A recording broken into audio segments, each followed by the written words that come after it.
Un saludo al ingeniero Jorge Postigo, responsable de plataforma de la unidad de capacitación, así como al ingeniero también Osvaldo García, quien es responsable de plataforma de este curso, y por supuesto al doctor Sergio Villarruel, quien es el coordinador académico de esta actividad.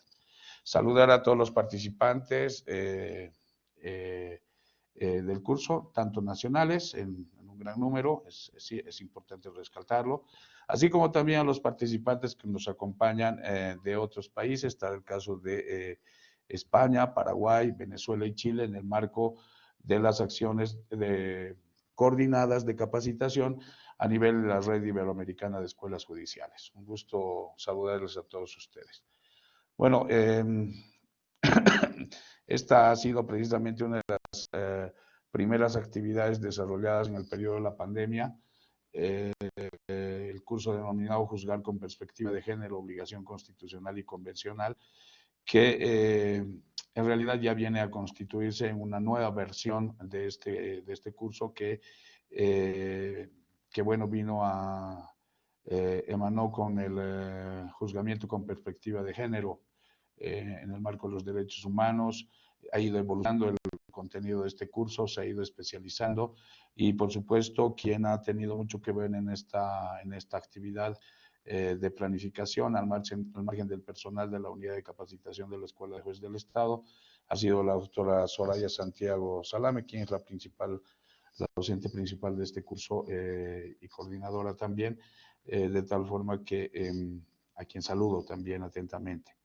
Bueno, en esta oportunidad, conforme al desarrollo del plan académico, del curso, evidentemente ustedes han concluido este módulo de masculinidades, su importancia y alcances, y definitivamente yo felicito a la unidad de capacitación el haber designado en el ejercicio de la docencia, en este caso, al doctor Freddy Huaraz, porque yo he participado en alguna actividad con relación a este tema e indudablemente he podido entender los contenidos y lineamientos con la suficiente claridad y transparencia, ¿no? Entonces, el doctor Freddy Huaraz es abogado de formación en la Universidad Católica Boliviana, es doctor en Derecho por la Universidad de Salamanca y magíster en Políticas Públicas e Igualdad de Género en la Universidad Autónoma de Barcelona. Tiene amplia experiencia de trabajo en áreas de género y generacional en la asistencia técnica para la elaboración y desarrollo de políticas públicas a favor de poblaciones en situaciones de vulnerabilidad en el marco de los estándares internacionales de derechos humanos. Ha trabajado en el Ministerio de Justicia como director en el Viceministerio de Género y Asuntos Generacionales. Luego ha sido especialista de género y derechos de las mujeres en la Oficina del Alto Comisionado de las Naciones Unidas para los Derechos Humanos en Bolivia. Y actualmente se desempeña como coordinador de políticas de IPAS Bolivia. Es docente de varias universidades del país, como el caso de la Universidad Católica, la Universidad Andina Simón Bolívar, la propia Universidad de San Francisco Javier de Chuquisaca y otras. Pero al margen de toda esta experiencia y todo este cúmulo de conocimientos adquiridos en su vida profesional, yo debo resaltar la experiencia vivida como estudiante en algún proceso de capacitación, tal vez corto, es cierto, pero que ha sido muy agradable poder contar con los conocimientos y con los aportes del doctor Freddy Huaraz. Bueno, en esa medida, para ya ir avanzando en el desarrollo de la actividad que tienen prevista, bueno, saludo nuevamente al jefe de la unidad de capacitación. Seguramente en las próximas semanas, días y semanas, cuando ya estamos volviendo también a actividades laborales, les haremos conocer otra serie de actividades de capacitación que tenemos previstas para el resto de la gestión. Obviamente, la gran mayoría de ellas en formato virtual, ¿no? En la lógica también de acompañar a este proceso de rehabilitación, de reubicación al estado normal de las cosas, pero respetando, por supuesto, los protocolos de bioseguridad y, por supuesto, también tratando de evitar el contacto social y, por ende, el contagio de la enfermedad, ¿no? Que es el principal objetivo de todas estas medidas asumidas a nivel del órgano judicial y en particular desde la Escuela de Jueces del Estado. Bueno, con esas palabras, un gusto saludarles e inaugurar este primer taller de videoconferencia de este curso y bueno, que sea muy provechoso para todos los que vamos a asistir y vamos a compartir. Y sobre todo en la última parte, que se explote el conocimiento y el desarrollo de todo lo aprendido a través de la etapa de preguntas y respuestas. Muchas gracias. Adelante, ingeniero Postigo. Muchas gracias, doctor. Por favor, cederíamos la palabra al doctor José Flores y así posteriormente al doctor Freddy Huaras para comenzar con la exposición correspondiente. Doctor José Flores tiene la palabra.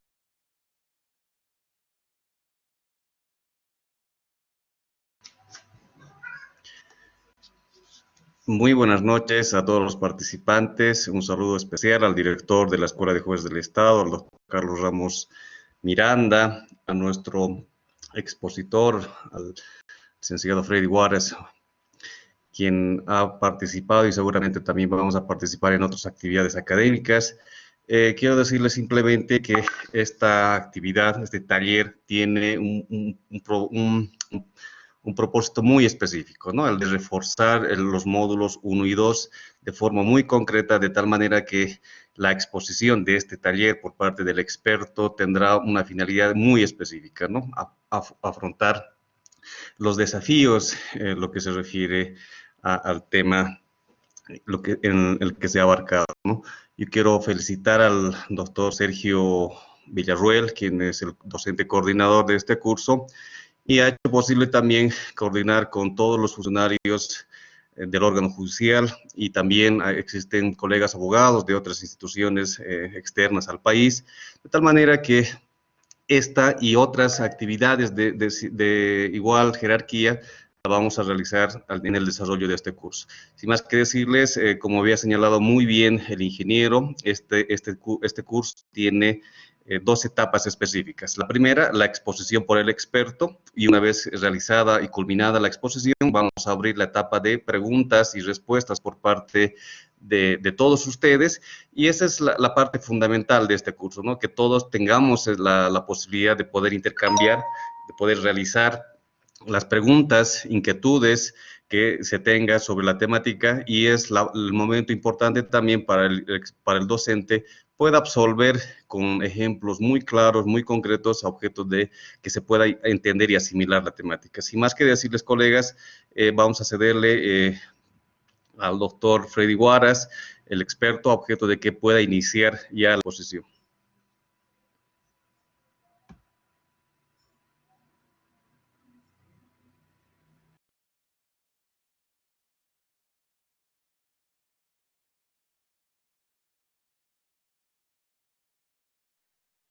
Doctor Freddy Huaras tiene la palabra, por favor.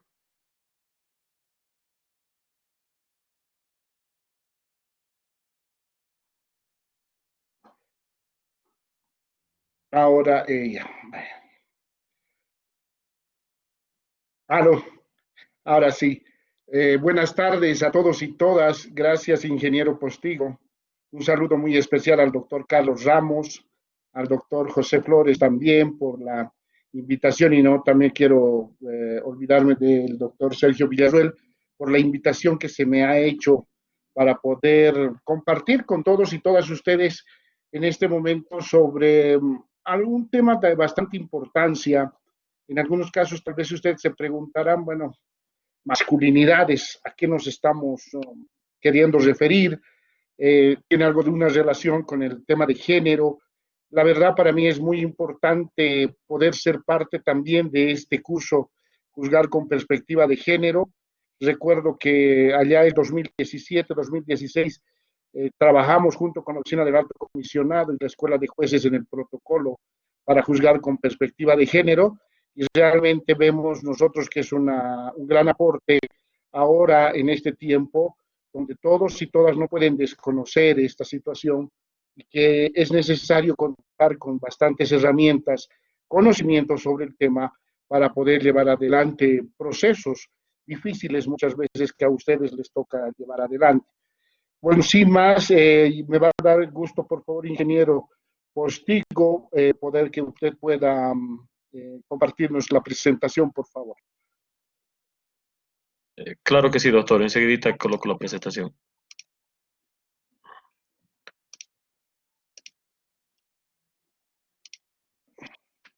Adelante, doctor, por favor. Muchas gracias, ingeniero Postigo. A ver, la siguiente, por favor. Yo estoy el que voy a... sí, gracias. Ahora. El objetivo nuestro en esta oportunidad es sensibilizar a quienes imparten justicia en masculinidades en el marco del feminismo, el género y el patriarcalismo para mejorar el acceso a la justicia de las personas. Muchos y muchas nos preguntamos y señalamos que, bueno, género es algo, una herramienta con la cual tenemos que familiarizarnos para trabajar por ahí solamente con mujeres, para muchos hay un desconocimiento. Ahora llegan las masculinidades, ¿por qué? ¿Es lo contrario del género las masculinidades? ¿O es lo contrario de masculinidades el feminismo? Muchas preguntas se han hecho sobre el tema. Yo les invito ahora mismo, hoy sacamos una separata por el periódico La Razón sobre masculinidades en tiempos de cuarentena. Hicimos una investigación en la oficina donde ahora trabajo y pudimos ver 4 aspectos inherentes que tienen que ver también con nosotros los hombres, que es el cuidado, la paternidad, la crianza de los hijos y el tema de la violencia y la salud de los hombres como tal. Les invito a esta vía online, hoy en La Razón salió, el día domingo me parece que sale vía escrita también, de manera escrita mejor dicho, donde hacemos un análisis muy interesante, una investigación exploratoria sobre lo que es el tema de las masculinidades en tiempos de cuarentena. Para muchos ha debido sonar qué está sucediendo, qué ha pasado con nosotros los hombres en ese sentido, ¿no? Entonces, en esa lógica, simplemente esto era un comentario. Lo que queremos nosotros es poder mostrar si hay una necesidad imperiosa de seguir trabajando con el enfoque de género. Desde luego, es obligatorio, no es obligatorio, muchos nos podemos negar, ustedes que son operadores de justicia, juzgadores, juzgadoras, ¿por qué razones debemos llevar adelante estos enfoques que posiblemente a veces hasta se nos complica para muchos y muchas cuando las primeras veces hacíamos las primeras prácticas, intenciones de trabajo? Y esto lo hacíamos porque era un campo obligatorio, porque ya la Constitución nos plantea también promover, respetar, proteger, garantizar estos principios de universalidad, progresividad, el derecho a la igualdad, a la no discriminación, el bloque de constitucionalidad, todos aquellos detalles que enmarcan de que nuestro país y en ningún otro país se puede desconocer trabajar con el enfoque de género, que es lo que más próximo hemos tenido, pero ahora que vayamos a ver lo que son las masculinidades, es muy importante que ustedes también puedan conocer desde ese punto de vista. No entenderíamos las masculinidades si no hacemos un análisis previo. Esta es una partecita media densa, pero que luego con un videíto va a ser mucho más aclaratorio, que posiblemente en ninguna parte en las universidades nos enseñan qué es el feminismo, ¿no? He escuchado frases en uno u otro lado, las feminazis. ¡Ay, ya vienen ahí las feministas con sus locuras! Estas mujeres no deben... Y una serie de adjetivos o epítetos que se les plantea. Pero si nosotros planteamos que el feminismo es realmente un movimiento social y político que supone la toma de conciencia de la situación en la que se encuentran las mujeres como colectivo humano, de la opresión, dominación y explotación de la que han sido objeto por parte de la sociedad patriarcal. Aquí no planteamos que seamos nosotros los hombres los que hemos sometido y hemos hecho todo contra las mujeres, no, sino un sistema patriarcal como tal, donde hombres y mujeres hemos sido también afectados. Entonces, conocer el feminismo, si nosotros leemos bien el concepto, creo que todos y todas podríamos decir que somos feministas, porque tomamos conciencia de lo que realmente la situación en la que se encuentran las mujeres. Muchos o algunos dirán tal vez, sí, pero no es en todo, no tiene que generalizarlo, desde luego. pero tampoco podemos invisibilizar por solo decir, también los hombres sufrimos violencia. Sí, sufrimos porque somos parte de este sistema patriarcal, pero no en la misma proporción que las mujeres lo sufren. Y eso hay que tener hay que hacer una distinción bien clara y no relativizar el tema y simplemente decir, no, las mujeres igual que los hombres sufrimos. No, seamos conscientes, las mujeres sufren o están en mayor desventaja que los hombres. Estos aspectos que, como les digo, es un poco denso, pero que luego con el videíto que les voy a mostrar les va a aclarar mucho, pero que es muy importante saber la parte del feminismo.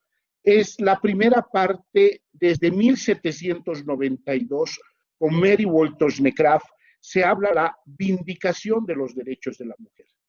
Un discurso liberal por los derechos de la mujer. Las mujeres no tenían los mismos derechos, la igualdad entre sexos se buscaba, una situación de plantear por qué las mujeres no podían tener en ese momento unos derechos versus lo que eran los hombres en ese caso.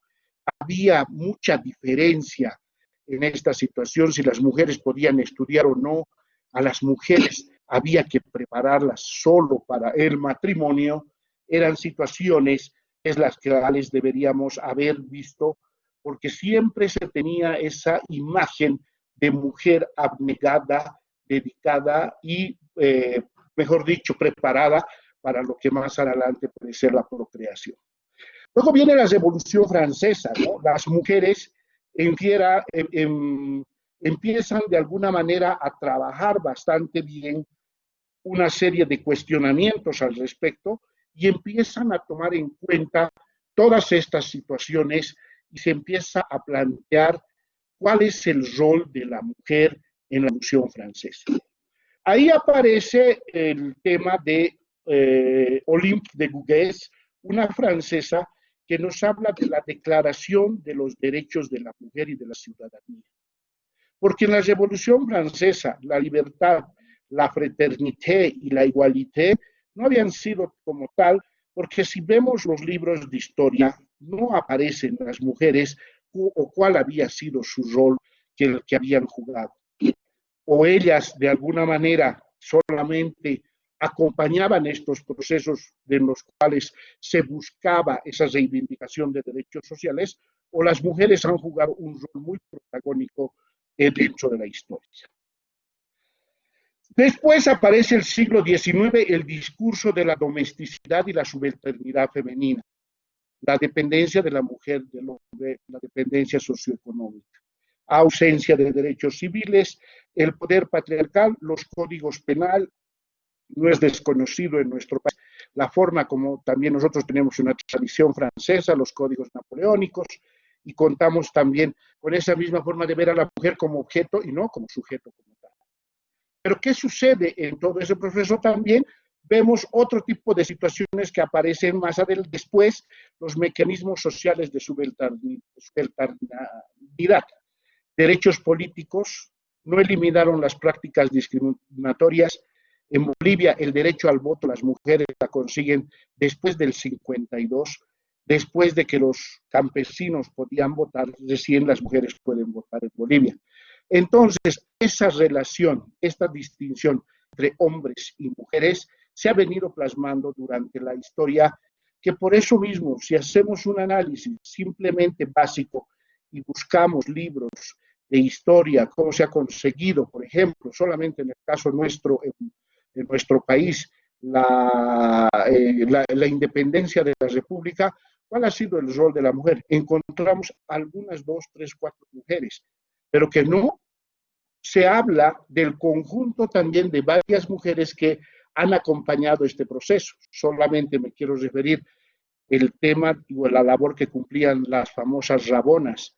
Las rabonas eran las mujeres que acompañaban a los ejércitos, en el caso boliviano, a la guerra y para poderles asistir en lo que era comida, para poderles asistir en sus noches de soledad, que dice en uno de los libros que pude encontrar en unos anuarios que existen en la ciudad de Cochabamba sobre la situación de la mujer.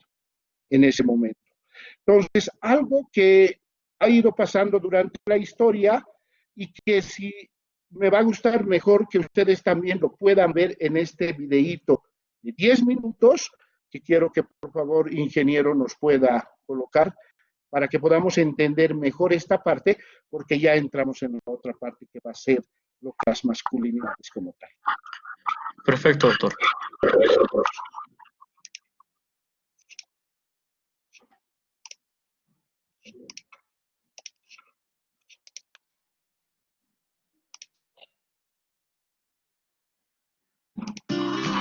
Como sabes, la historia ha sido construida considerando al hombre el sexo fuerte y a la mujer el sexo débil, más frágil, menos capaz, incluso menos inteligente. Y además, esa diferencia se ha hecho pasar como algo natural, algo que se da por naturaleza. Pues bien, el hombre, basándose en esa superioridad natural, ha sido el protagonista de decisiones políticas, sociales y culturales, y ha dejado a la mujer la función de crianza de hijos y cuidado de la casa. Bueno, y de su satisfacción sexual.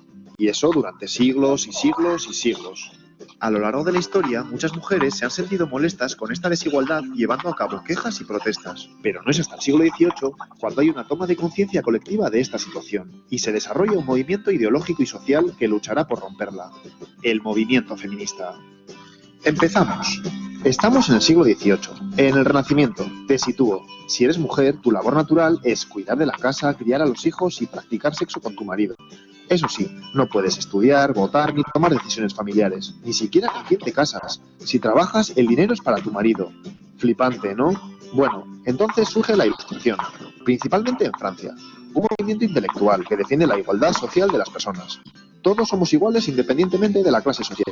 Como recordarás, esto lleva a la Revolución Francesa, que trae consigo la Declaración de los Derechos del Hombre y del Ciudadano. Pero, ¡tachán!, en esa declaración hablan exclusivamente de los derechos del hombre sin incluir a la mujer. Las mujeres no entienden cómo, habiendo un cambio político hacia la igualdad universal, la mitad de la población son excluidas. Y entonces aparecen dos mujeres fundamentales, dando lugar a la llamada primera ola del feminismo. Ya verás, por un lado, Olympe de Gouges. Ella coge el texto y lo replica. Escribe la Declaración de los Derechos de la Mujer y de la Ciudadana y reivindica todos los derechos civiles para la mujer. Es uno de los primeros documentos que propugna la igualdad jurídica y legal de las mujeres. Por otro lado, Mary Wollstonecraft y su Vindicación de los Derechos de la Mujer. Considerado el texto que funda el feminismo. Fíjate lo que dice. La diferencia entre los géneros, hombre y mujer, no es algo natural, como se venía pensando, sino algo cultural, algo que se produce a través de la educación. Por tanto, aboga por una educación igualitaria. Muchas mujeres comienzan a cuestionar la necesidad de quedarse en casa por obligación. Por cierto, la hija de Wollstonecraft fue Mary Shelley, autora de Frankenstein. Curioso, ¿eh? Ante estas primeras reivindicaciones feministas que suponen todo un avance, se responde con una dura represión. Olympique de Gouges, por ejemplo, es guillotinada, muchas mujeres encarceladas, no se permite que se reúnan más de 5 mujeres en la calle. Y espera, que esto sigue. A principios de 1800, el Código francés o Código Napoleón, que se extiende por toda Europa, exige a las mujeres actuar con obediencia a sus maridos y les deja sin derechos civiles ni políticos. Increíble, ¿eh? Ya ves, las cosas, en lugar de mejorar, se ponen peor para la mujer. Eso sí, a pesar de esta derrota, las cosas nunca volverán a ser lo mismo. Espera que te sigo contando porque llega la segunda ola del feminismo, el sufragismo. Y esta ola ya no es un movimiento solo intelectual, pasa a ser un movimiento de acción social. Ya verás, el movimiento sufragista surge en los dos países anglosajones y luego estos van influyendo en el resto de países. Vamos por partes. En Estados Unidos, las mujeres han luchado por la independencia de su país. Ahora se agrupan por la defensa de los derechos de los esclavos. Bueno, pues 4 mujeres viajan a Londres, al Congreso Antiesclavista. Pero no te lo pierdas, no les dejan participar por el hecho de ser mujeres. Al final, les dejan hacerlo tras una cortina. Indignadas, toman conciencia de su desigualdad como mujeres y, de vuelta al país, 2 de ellas, Lucrecia Mott y Elizabeth Cady Stanton, comienzan su lucha, ahora ya, a favor de los derechos de las mujeres. En 1848, en Seneca Falls, frente a unas 300 personas, exponen la Declaración de Sentimientos. Reivindican recuperar todos los derechos civiles, como la igualdad de educación. Y, como sabes, el voto. Hacen especial hincapié en esto último, que piensan que una vez pudiendo votar, los demás derechos vendrán solos. Es el inicio del sufragismo norteamericano. Las mujeres comienzan a defender sus derechos en masa, con manifestaciones, panfletos, pero no te creas que fue algo sencillo, porque durante años y años son humilladas y pisoteadas. En Inglaterra lo mismo, pero aquí se cansan antes y tras casi medio siglo de lucha moderada pasan a la acción y encima lo hacen fuertemente a través de huelgas de hambre, encadenamientos, sabotajes a líderes políticos, incluso bombas e incendios. ¿Sabías que se les debe a ellas la invención de estos métodos de lucha? Vaya. Y primera victoria. Poco a poco, a partir del final de la Primera Guerra Mundial, las mujeres empiezan a obtener el voto por diferentes países del mundo. En Inglaterra lo consiguen en 1918, eso sí, solo para mayores de 30. En Estados Unidos, en 1920, aunque solo para las mujeres blancas, y 80 años después de Seneca Falls. Y así le seguirán otros países.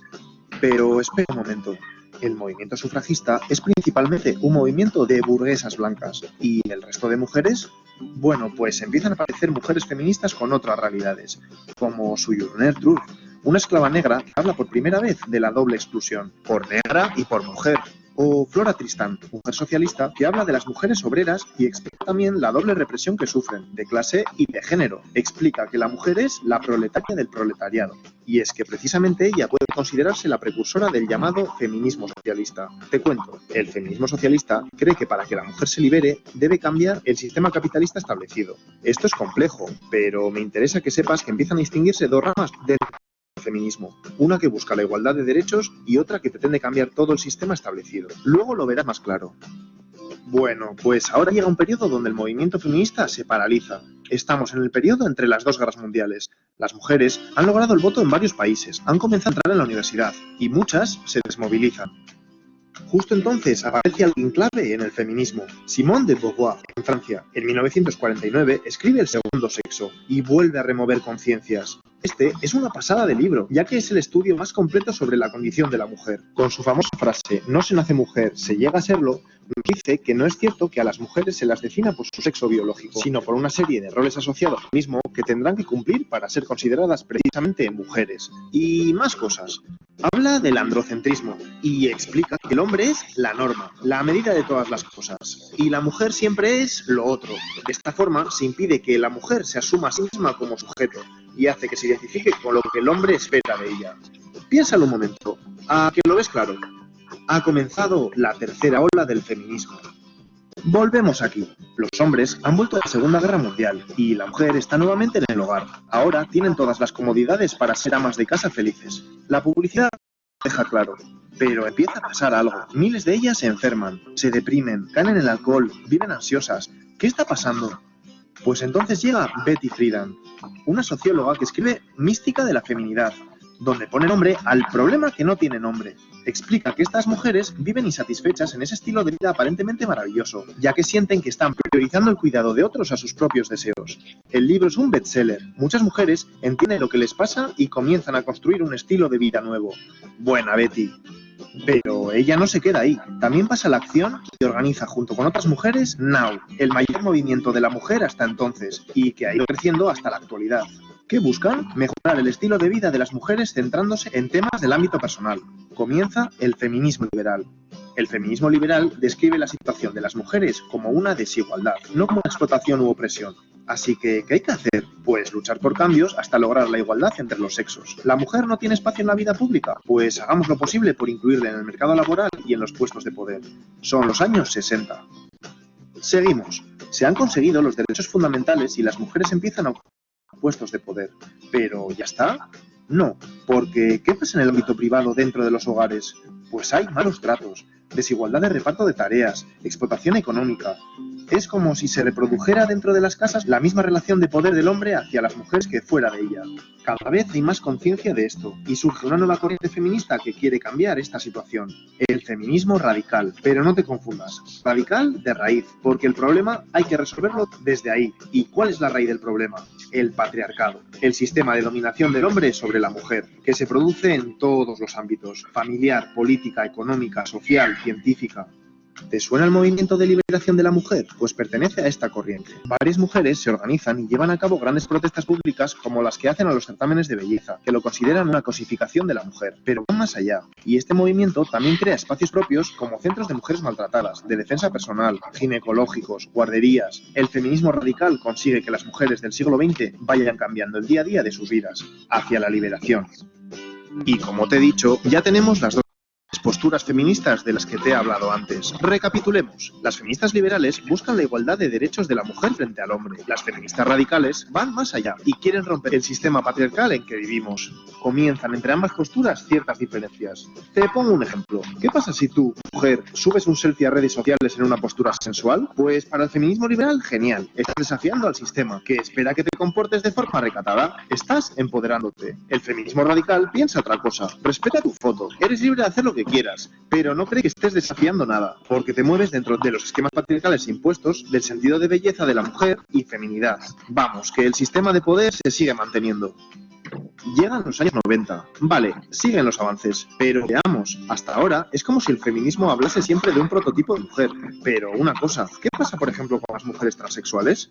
¿Y las musulmanas, africanas o asiáticas? Pues bien, a partir de ahora se toma conciencia que no existe un solo modelo de mujer, sino múltiples, dependiendo de cuestiones sociales, étnicas, nacionales o religiosas. Y surgen nuevos y múltiples feminismos, teniendo en cuenta las necesidades de cada una de ellas. Feminismo negro, feminismo postcolonial, transfeminismo radical, ecofeminismo, teoría queer. Ya no existe un feminismo único. A lo largo del siglo XXI se va haciendo una mayor conciencia en la sociedad general de la desigualdad de la mujer y surgen movimientos sociales como el movimiento Me Too, donde millones de mujeres denuncian públicamente su experiencia de abuso por hombres, o las manifestaciones y huelgas multitudinarias del 8 de marzo de 2018, en el Día Mundial de la Mujer. Se ha logrado mucho, pero a día de hoy no se ha consolidado la igualdad entre hombres y mujeres. Sigue habiendo violencia de género, las mujeres siguen cobrando menos por el mismo cargo laboral, y los puestos relevantes en el mundo de la política, militar y económica siguen siendo mayoritariamente de hombres. Hemos llegado a la actualidad.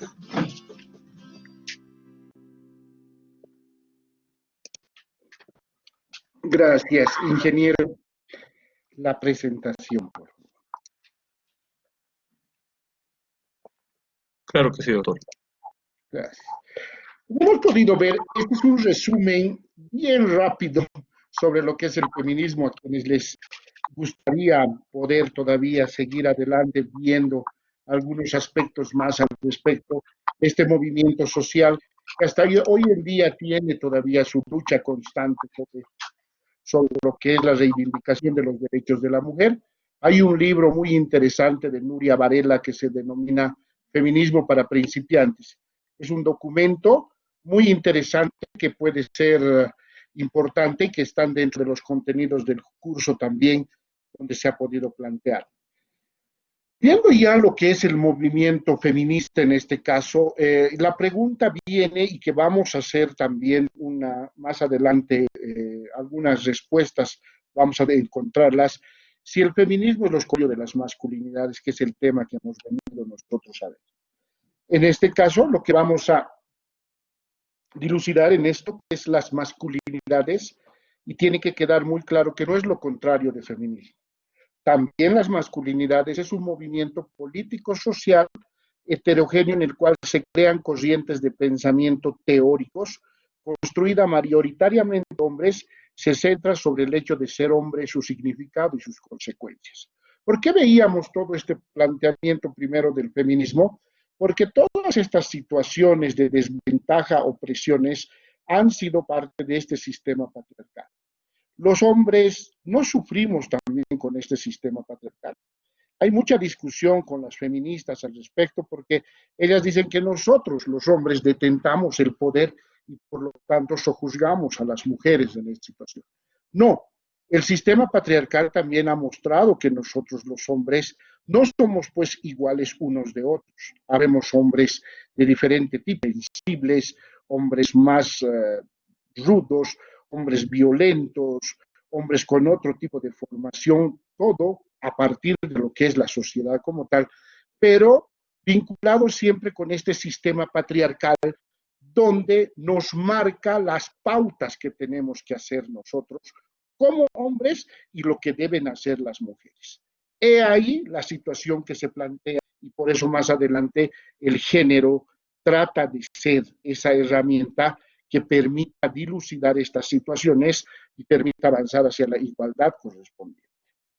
Hay tres ideas que han posibilitado que el masculinismo se introduzca en nuestras sociedades, ¿no? Esto de las masculinidades es muy importante entenderlo, que el feminismo no es el enemigo. que las feministas cuando plantean la reivindicación de sus derechos, como han podido ver, hay todo tipo de feminismos, radicales, liberales, las ecos que han aparecido ahora, las trans y otros tipos de feminismos, es realmente comprender también, al igual que otro tipo de teorías que se plantean también a lo largo de la historia. También comprender que la masculinidad no es contrario a lo feminismo. Una cosa no es contrario a la otra, sino que ambos movimientos pueden ser complementarios. Las masculinidades, al mostrar la situación en la que nosotros como hombres nos construimos en las sociedades y por qué también las mujeres se construyen de esa manera, entender esta situación y entender que somos seres humanos, ambos, hombres y mujeres, va a permitir de alguna manera avanzar a lo que nosotros estamos queriendo y es buscar la igualdad. ¿Cómo nos relacionamos esto en este ámbito de justicia? Posiblemente para muchos que somos del área de justicia, estamos pensando y diciendo, bueno, son tonterías las que está hablando porque son mucho netamente sociológicas. No, sino que esto nos va a dar lugar también a lo que nosotros en nuestro trabajo realizamos y que lo vamos a ir complementando ahora. Reitero, lo contrario del machismo, que es una degeneración de lo que es las masculinidades, es el embrismo. O sea, el embrismo es pensar que las mujeres pueden avanzar en un proceso solas, sin compañía de nadie, y que pueden ser igual que nosotros los hombres y que pueden golpear y todo. Eso no es lo que está buscando. El feminismo es ese movimiento social, esa corriente social. Feminismo y masculinidades se complementan porque ambos buscan trabajar por la igualdad. Algo que lo han debido ver y lo han debido siempre escuchar, porque ya esto no es desconocido, estas diferencias en lo que tiene que ser sexo y género, y que lo planteo simplemente así. Sexo es lo biológicamente dado, designa características biológicas de los cuerpos, y el género es ese conjunto de características o roles sociales que cultural e históricamente se nos ha asignado a las personas en virtud de nuestros. Cuando nacemos, empiezan estas diferencias, porque si nacemos los hombres con pene, las mujeres nacen con vagina, por lo tanto hay que empezar la diferenciación. No voy a hablar del rosado o del azul, que es lo más básico, que ya se ha superado esa situación, sino en otro tipo de comportamientos que se plantean también a lo largo, desde el nacimiento, mejor dicho, y a lo largo de nuestro vida. Estas situaciones que se plantean desde el género nos plantean roles diferentes y responsabilidades diferentes de hombres y mujeres. Una conducta social de mujeres y hombres diferentes, la relación que existe entre ellos, características de lo que debe ser hombre y qué es ser mujer, cómo debemos comportarnos de acuerdo a nuestro sexo biológico. Muchos o muchas serán madres, si no son hermanos, son hermanas, pero si se podemos ver en esa distinción que tenemos, los hombres y las mujeres somos educados de distinta manera. Alguno o alguna dirá, no, yo me he criado con mis hermanos varones y jugábamos igual fútbol y hacíamos lo mismo. Sí, eso, como digo, es uno de varios casos, pero igual tenían que cumplir una serie de roles con mujeres, pero igual podían compenetrar y poder jugar. La etapa de la niñez es la etapa donde no se encuentra mayor diferenciación, pero que ya se va marcando mucho más cuando se te va teniendo conciencia de estos temas, pero que nosotros, los adultos, vamos inculcando a lo largo de la vida de las personas. En ese sentido, ¿en qué nos ayuda la perspectiva de género? Nos ayuda mucho porque deconstruye pues esta falsa dicotomía basada en los cuerpos de las personas. ¿Por qué nos atribuyen una cosa a nosotros los hombres y una situación a las mujeres?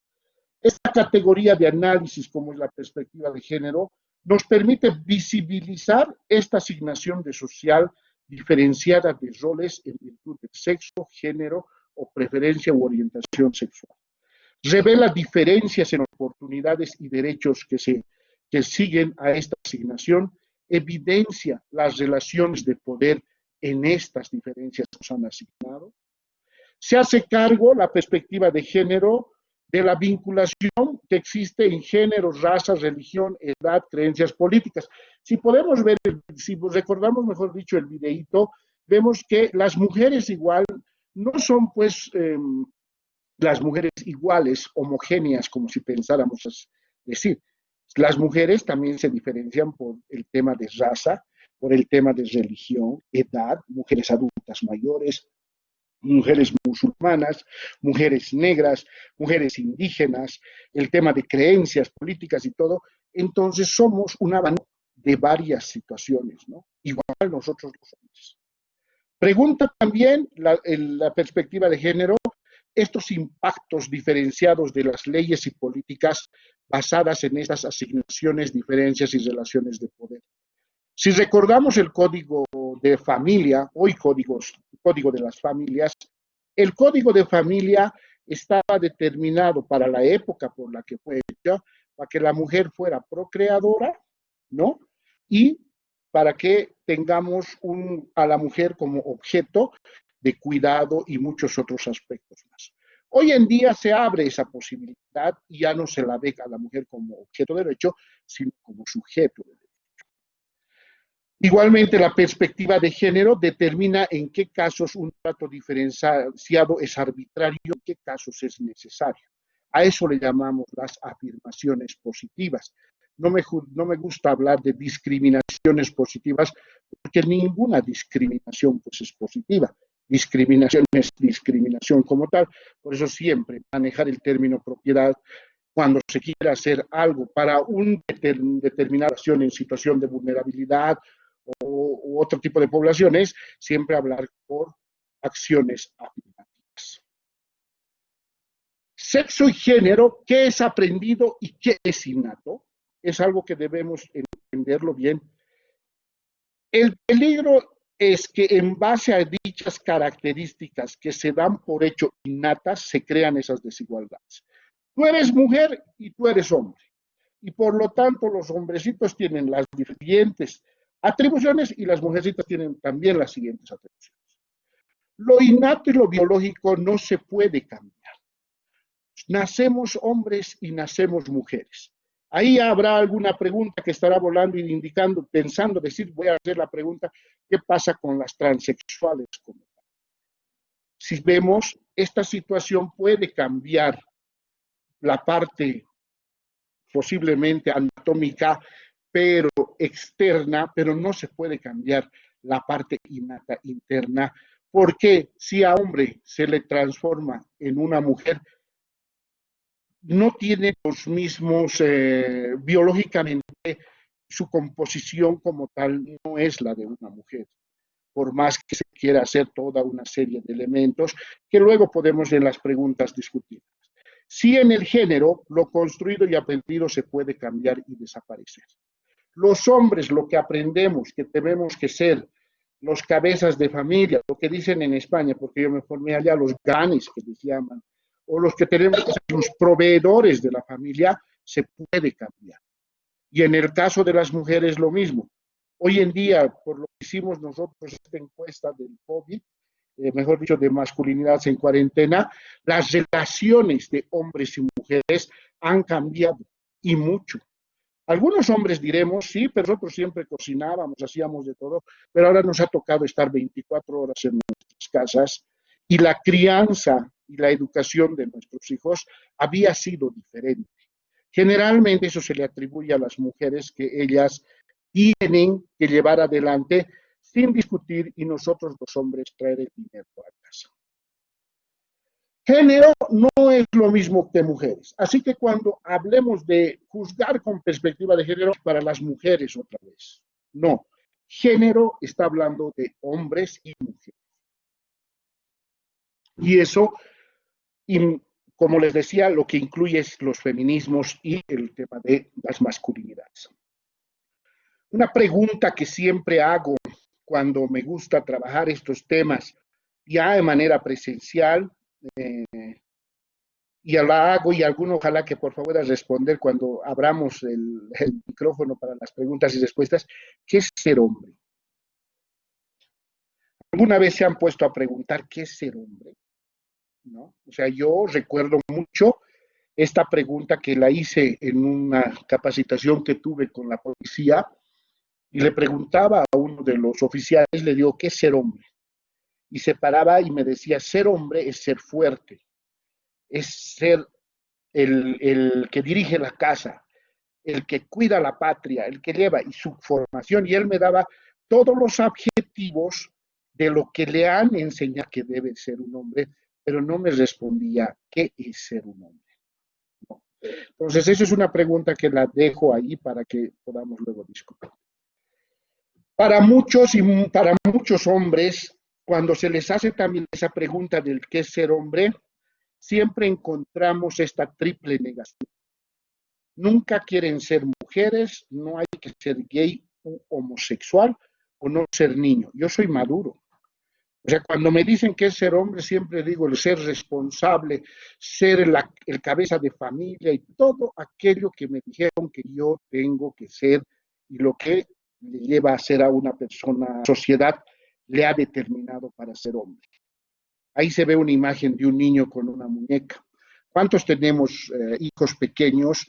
Y cuando vemos alzar a algunos de amigos, les veía alzando muñecas, decía, no, este se me va a volver maricón. Y eso es la negación y decir, no quiero que sea gay homosexual. E inmediatamente el ser gay homosexual es, no quiero que sea una mujer. Parecería que hombre es la antítesis de lo que es ser una mujer o viceversa. Entonces, estas situaciones, nosotros los hombres, como el sistema patriarcal forma parte de esta situación que nos ha construido como tal, nos lleva muchas veces a estas conductas de riesgo, suicidios, drogodependencia. Hay muchos casos que se han visto, o casos de delincuencia que se ha podido observar. ¿Por qué los hombres actuamos de diferente manera?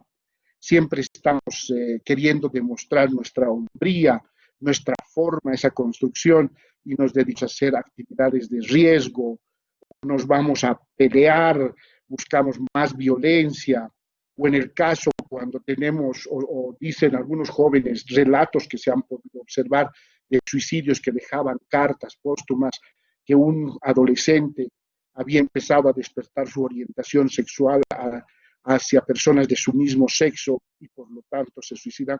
¿Por qué? Porque no está bien visto y no está dentro de los cánones de la sociedad aceptar que un hombre sea gay u homosexual. Podríamos decir hoy en día, ay, pero mucha aceptación y de todo, sí. Somos sociedades muy hipócritas al respecto. Si nos hacemos un análisis al respecto, siempre vamos a ver esto y querer cuidar, sobre todos aquellos que tenemos hijos pequeños, estamos cuidando de que nada de esto se les hace. ¿Qué roles principales esperan nosotros los hombres? Se nos induce a actuar al modo de hombres, por eso lo pongo entre comillas. El machismo, algo que está siempre en juego, un conjunto de valores a demostrar constantemente. Debemos actuar como si nada nos afectara. Debemos ser insensibles, igual, más duros, igual de maduros. Los hombres no debemos llorar. Los hombres no debemos mostrar afectividad alguna porque puede dudar de nuestra sexualidad como tal. Por eso cuando los hombres nos saludamos y nos damos la mano, lo damos lo más fuerte posible y para demostrar y decir, sabes que estás hablando con un hombre. Y todos los días los hombres salimos con, inconscientemente, no lo digo que así siempre salimos, no, inconscientemente, de que tú te tienes que ir mostrando hacia la gente esa seguridad porque eres hombre. Estar familiarizados con la violencia. Cuando jugamos fútbol, los roces, los golpes, el forcejeo y como tal, es parte de esa construcción social que tenemos porque se nos educa para que también nos sintamos responsables de todo. Tú eres hombre, por lo tanto, tú va a llegar un tiempo en que te vas a casar, vas a tener tus hijos, tienes que apoyarlos, ahora ya no dicen tienes que mantenerlos, porque en realidad un solo salario no aguanta, pero este tipo de situaciones ha venido a marcar muchas veces la vida de nosotros como tales, y que en esta cuarentena, reitero, cuando nosotros hacíamos esta encuesta, realmente hemos encontrado cosas muy interesantes que las que nosotros pensamos que no se habían dado en esta situación, ¿no? Somos máquinas del trabajo, el trabajo como eje central de nuestras vidas. Los hombres, si no encontramos trabajo, ahora en la encuesta veíamos cuál es el problema más grande que están pensando ahorita los hombres para salir después de la cuarentena, la post-crisis, es el tema si van a tener trabajo o no. Ese rol de proveedores, no se imaginan que posiblemente su esposa sí va a trabajar porque va a tener un trabajo fuera, pero también él va a trabajar porque se va a quedar en la casa al cuidado de los hijos o de las hijas. Pero los hombres nos agobiamos en esa situación porque nosotros somos los que también debemos traer el dinero y marcar la diferencia a partir de él. Porque nosotros somos fuente de recursos materiales, de esperanzas, expectativas irracionales. ¿Qué va a decir tu hijo si te ve en tu casa todos los días? Tu esposa va a salir a bajar y muchas veces, por eso digo, el sistema patriarcal es el que ha terminado de hacer mucha mella en nuestra vida, en esa construcción social, porque las mujeres también empiezan a tomar otro tipo de posición y vernos de diferente manera, porque no estamos cumpliendo ese rol de hombre. Los hombres, la parte sacrificable de la humanidad, lo pongo así, ¿quiénes van a las guerras? Los hombres en primera línea, sí, pero luego, como les decía, si hacemos un análisis profundo, ¿quiénes también están detrás de ello? Están las mujeres. Se espera que seamos conquistadores sexuales. Los hombres, mientras cuando somos adolescentes, aquellos que están pensando ahí en su adolescencia, siempre nos recordamos y decimos, mucha, era, ¿no? Entre amigos, ¿cuántas chicas tienes? Entonces, era como coleccionar trofeos. Tú querías mostrar esa situación. Porque si tú si no mostrabas esa característica específica de lo que es ser conquistador sexual, ya dudaban de ti, o eres homosexual. Ahí la figurita, que les muestro, ¿no? Ahí entre los hombres, ¿no? Midiéndonos quién la tiene más grande, ¿no? Disculpen con la salvedad del caso. ¿Y qué eso sucede? Y que eso sucede cuando estamos en nuestra adolescencia, porque hasta eso marca nuestras vidas también, y a lo largo del tiempo nuestra salud sexual se puede ver hasta afectada si una serie de cánones que nos muestran los estereotipos sociales no hemos sido cumplidos.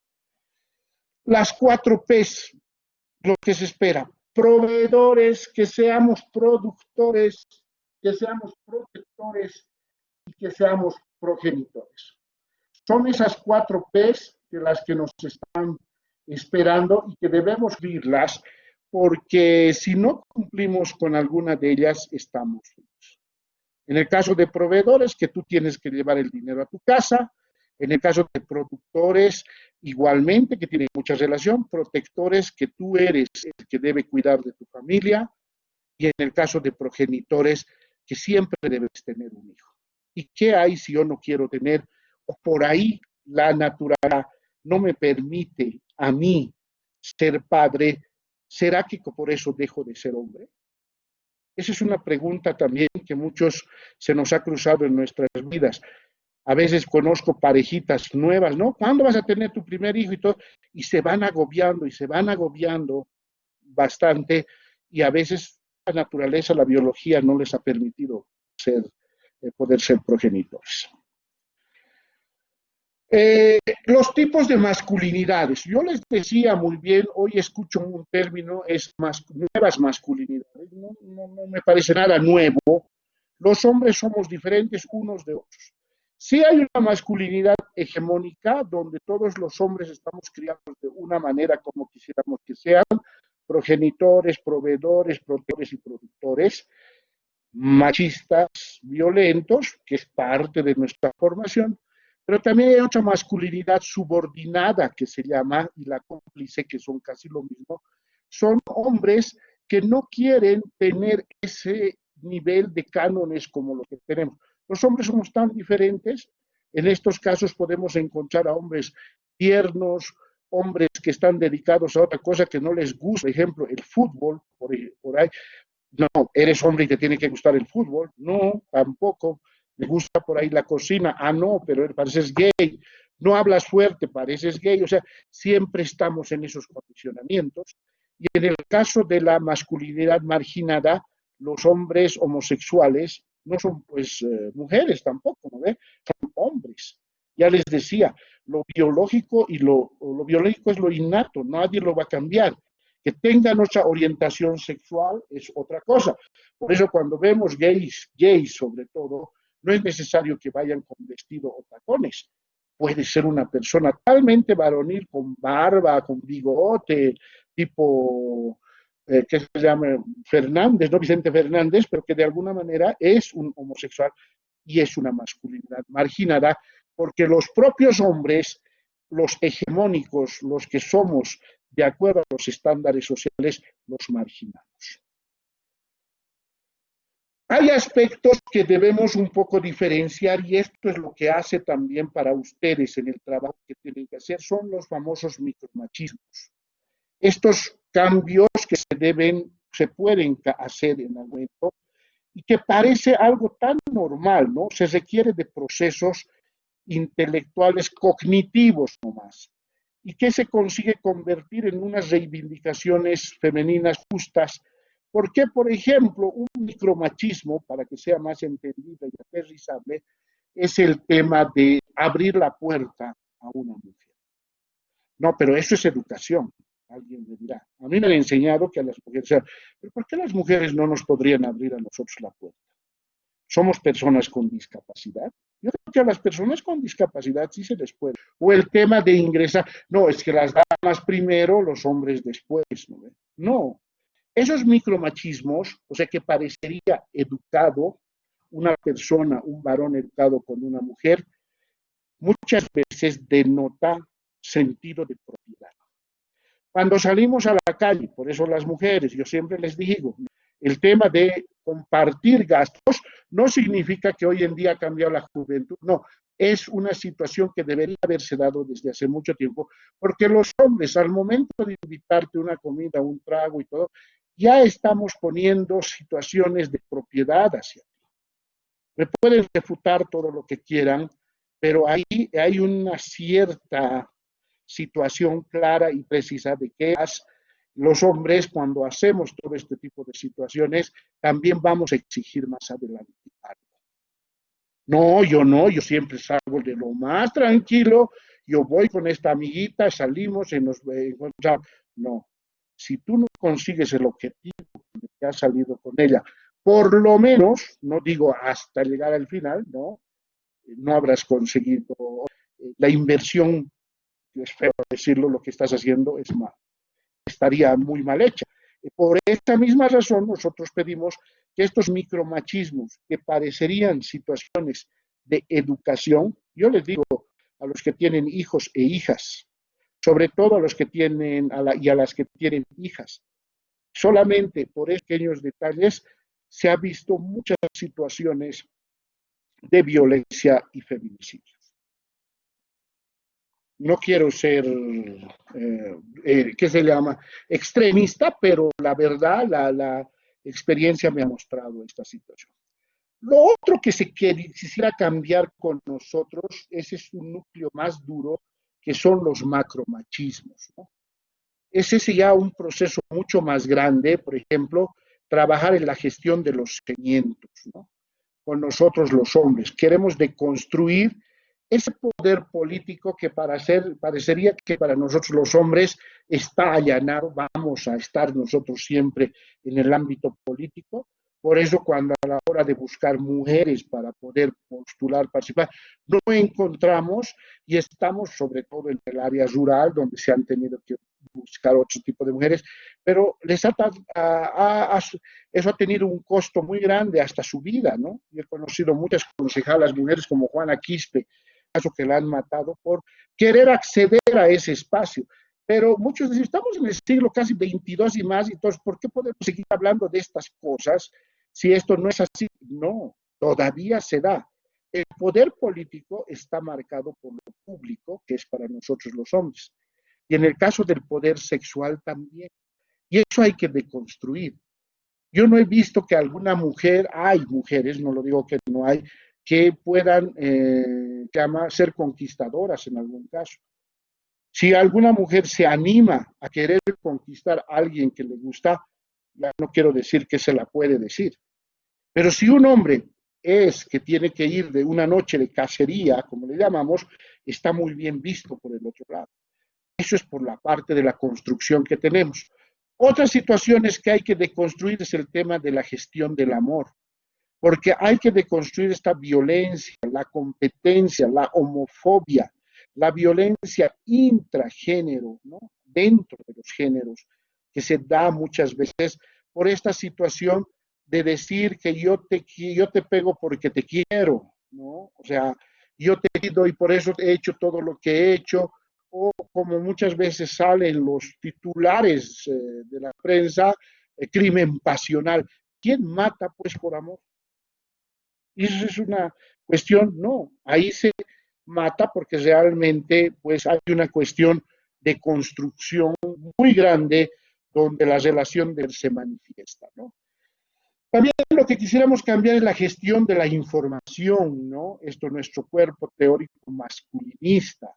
¿Qué queremos deconstruir? Esos roles en esta situación de modelos masculinos, este rol de que hay que ser siempre el machito, el que puedes desafiar al mundo, todas estas situaciones que no han dado lugar a que se pueda construir, por ejemplo, una relación de igualdad, que este tema de las reivindicaciones también de las mujeres puede darse a partir de esta situación. Estos modelos masculinos, nuevos movimientos de hombres, la liberación, aspectos que se han venido dando hoy en día, por ejemplo, el tema de los hombres, el otro día, hace mucho tiempo veía un artículo sobre los hombres y la moda, los hombres y el cuidado estético. Los hombres debemos buscar vernos bien, vestirnos bien, o andar desalineados es la línea más grande para nosotros. Como dice la canción, ¿no? El hombre mientras más feo, más oso, más hermoso, o sea, pero no es así. Hay un cambio, ahora mismo los vemos a los jóvenes con otro tipo de vestimenta y todo el mundo, me parecen maricones, ¿no? Porque no está dentro de los cánones que a nosotros también nos han criado.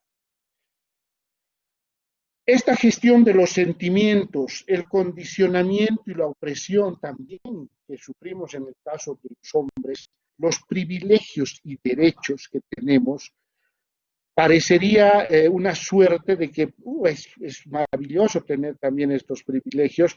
Sí, ¿no? A veces me pongo a pensar y cuando hago las preguntas respectivas sobre qué algunas mujeres hacíamos, si tuviera dado a elegir tener entre un hijo varón o una hija mujer, a mujeres que iban a tener su primer hijo, ¿qué hubieras preferido? La mayoría dice que quisiera tener un hijo varón. ¿Por qué? Por el tema de los privilegios y de los derechos. Pero si hemos visto a lo largo también, no es como el Pocholo dice, ser hombrecito es ser bien, no había sido tanto así. También tenemos una serie de elementos que tenemos que cargarlos, que tenemos que llevarlos, porque tenemos que cumplir con esas 4 P's famosas que les he dicho, porque si no, no nos van a reconocer como hombres. Vamos a ser también descartados. Por eso también se da este tema de la violencia de los hombres hacia las mujeres o de la violencia hacia otros hombres también para sentirnos como tal. El tema de los derechos legislativos, las normas, aunque no queramos, sí han sido pensadas bajo un modelo hegemónico androcentrista que se le llama en las teorías sociales, es pensar desde el pensamiento como hombre para otro hombre y no pensar que hay diferencias también a la hora de esta situación. El tema de la paternidad, reitero, estas paternidades que muchas veces que hay que ser rígidos, castigar, ser el cabeza de familia y todo, cambia también hoy en día porque la paternidad es diversa, hay paternidades diversas. La gestión del amor según el género también, Los hombres y las mujeres también amamos de diferente manera, pero a veces los hombres no podemos transmitirlo porque se nos puede ver que somos muy débiles, ¿no? Las mujeres son más espontáneas a esa hora. La discriminación de los hombres en los ámbitos domésticos y del cuidado, otros aspectos que hay que también analizarlo. Hoy en día, reitero y vuelvo a poner a colación la investigación que hemos hecho, este tema del ámbito doméstico solamente era para las mujeres.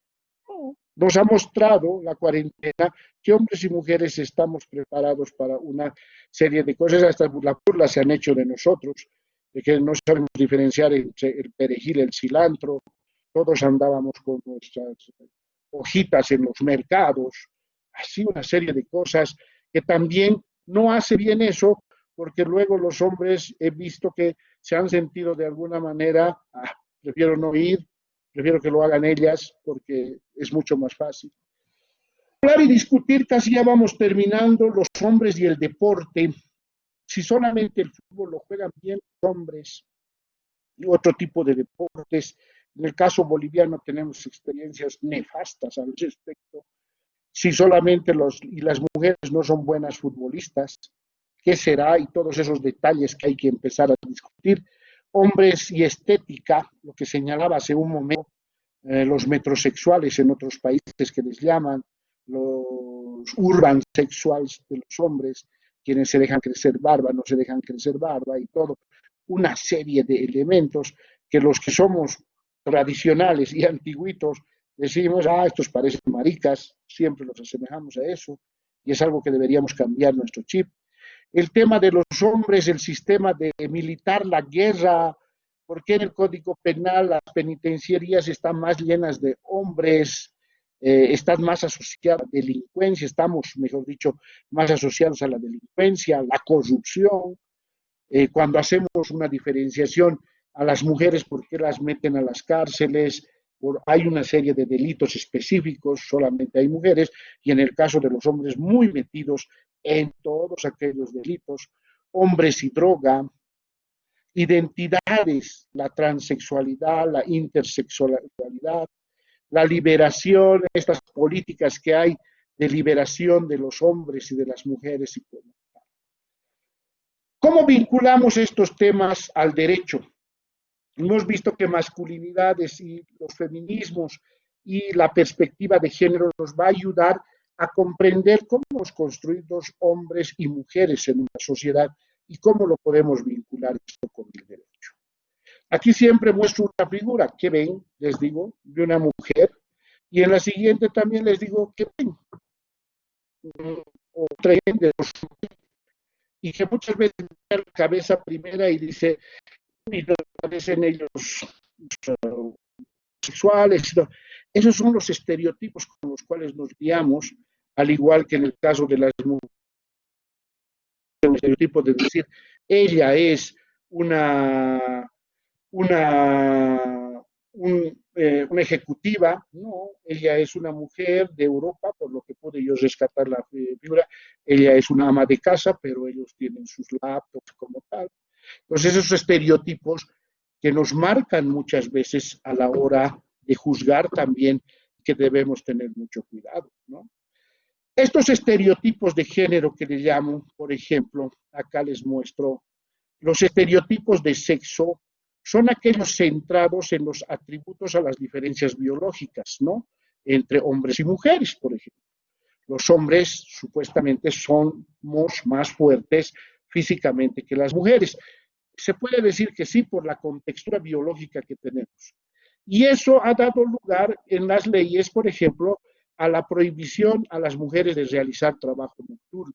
Y eso está establecido en nuestra Ley General del Trabajo hoy en día, que las mujeres tienen que pedir permisos de sus esposos para trabajar, que no lo hacen, obviamente, porque es muy obsoleto, es de 1954, creo más o menos ese decreto que está dentro de la Ley General del Trabajo, pero que ha permitido a que esta situación de pensar que las mujeres son más débiles que los hombres, plantear una norma que imposibilite a que ellas trabajen en la noche.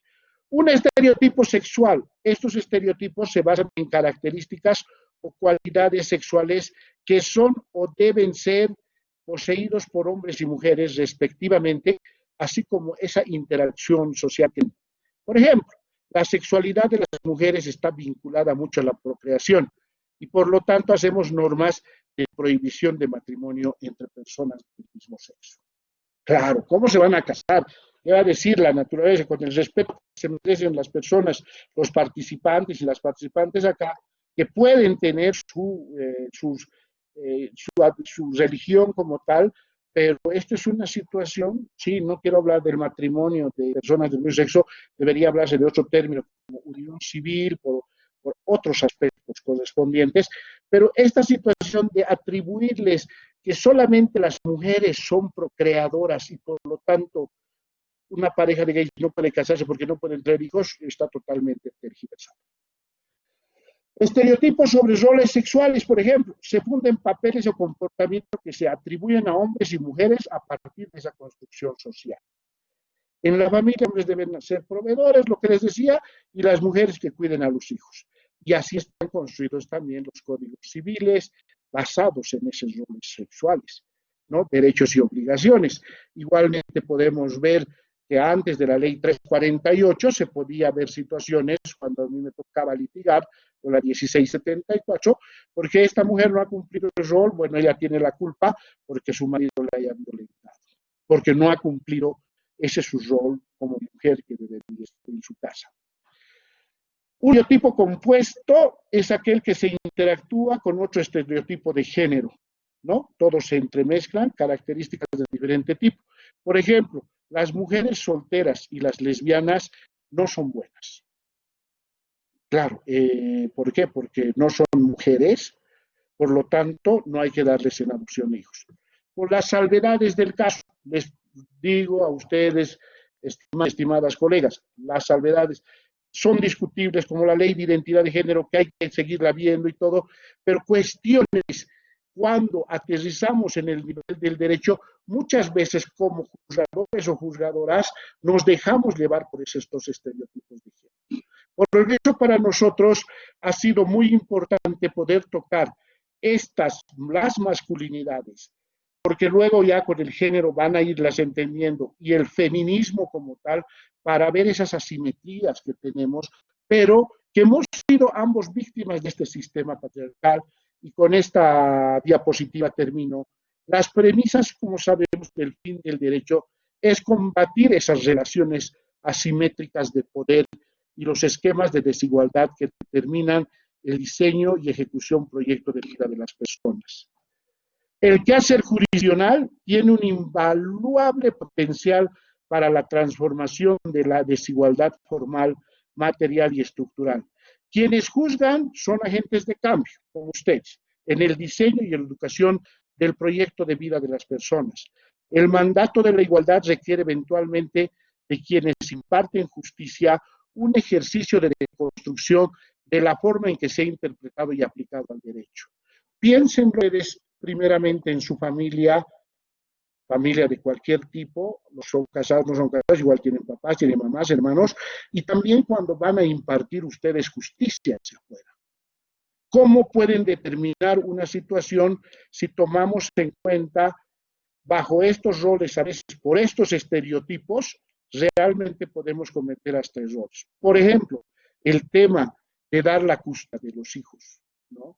¿Por qué? A las mujeres, porque es buena madre y porque ella siempre está obligada a hacer esto. No, también los hombres podemos ser y somos posibles de cuidar y criar a nuestros hijos. Sí, pero eso es la gran mayoría, no eso. Sí, pero vayámonos más a una evidencia mucho más científica, puede ser social, psicológica y de todo, pero no decir aspectos que porque a mí me parece y a mí no. Por eso les mostraba las imágenes de los estereotipos de las personas que a veces solamente por la apariencia pensamos una cosa y es totalmente diferente.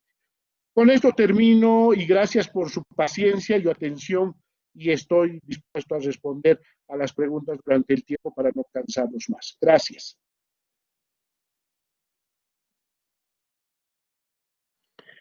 Muchísimas gracias, doctor Freddy Huaras, por la exposición correspondiente. Voy a proceder, por favor, en este momento a habilitar la opción de habilitar audio y micrófono, perdón, audio y cámara para todos los participantes, así para que ustedes puedan realizar las preguntas correspondientes, levantando la mano en el icono de levantar la mano en la parte de abajo, y una vez que se les derive la palabra se les ceda la palabra correspondiente, puedan habilitar el micrófono para que realicen la pregunta correspondiente.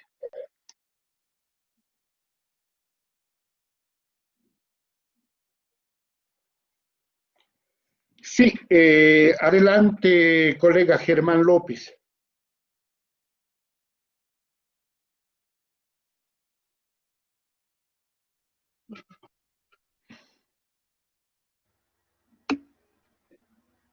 Buenas noches.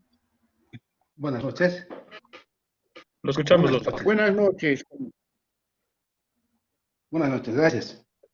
Muy interesante el tema que acaba de exponer y entendemos que todo lo que comprende la cuestión de género y la evolución que ha tenido, realmente, sin temor a equivocarme, creo que todos tenemos un criterio de que hemos estado avanzando en el derecho de las mujeres. Bajo ese antecedente, tengo una curiosidad sobre en el tema de derechos que tiene tanto el hombre y la mujer. ¿Cómo debemos enfocar el tema de derechos, ambos, ¿no? Hablando de, no solamente de hombre y mujer, sino de todo lo que comprende el género, tomando en cuenta el rol que tiene también cada uno. Hay vulneración de derechos si uno no cumple el rol que le compete a la mujer, el rol que tiene el hombre. En ese sentido, no sé si me dejo entender, en qué medida o dónde están ubicados los derechos tanto del hombre y de la mujer. Esa sería la pregunta. Muchas gracias. Gracias, colega López. En realidad, siempre pensemos en un ser humano, ya sea hombre o mujer. Y a veces cuando ya les atribuimos que como hombres o como mujeres debemos cumplir una serie de, de situaciones con las cuales debemos cumplir, porque la sociedad son pues las que nos marcan esto, realmente podemos entrar en cuestionamientos muy grandes, ¿no? Al respecto. ¿Por qué? Porque de alguna manera vamos a quererles atribuir lo que hablaba en mi exposición, situaciones que deben hacer las mujeres y que debemos hacer los hombres. Hombres y mujeres podemos estar en la misma posición, llegar a una misma situación, siempre y cuando esta situación se marque dentro de los estándares universales como son los derechos humanos, sin discriminación alguna.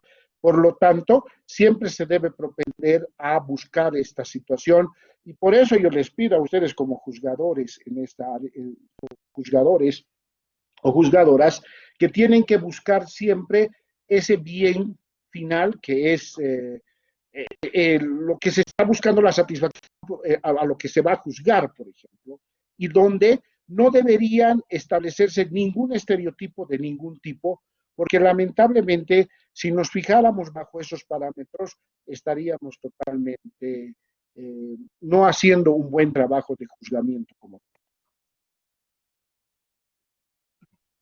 Muchas gracias. Muchas gracias.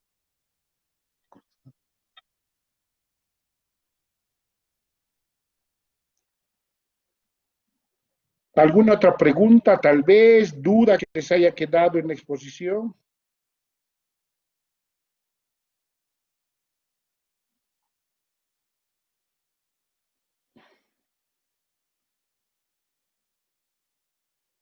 Creo que no hay, ahora sí. Colega Juan Pablo Chuquimia, le cedo la palabra.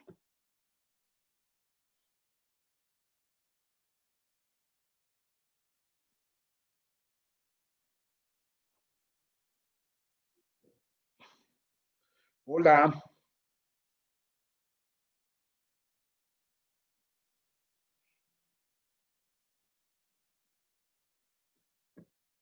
Hola, colega Juan Pablo.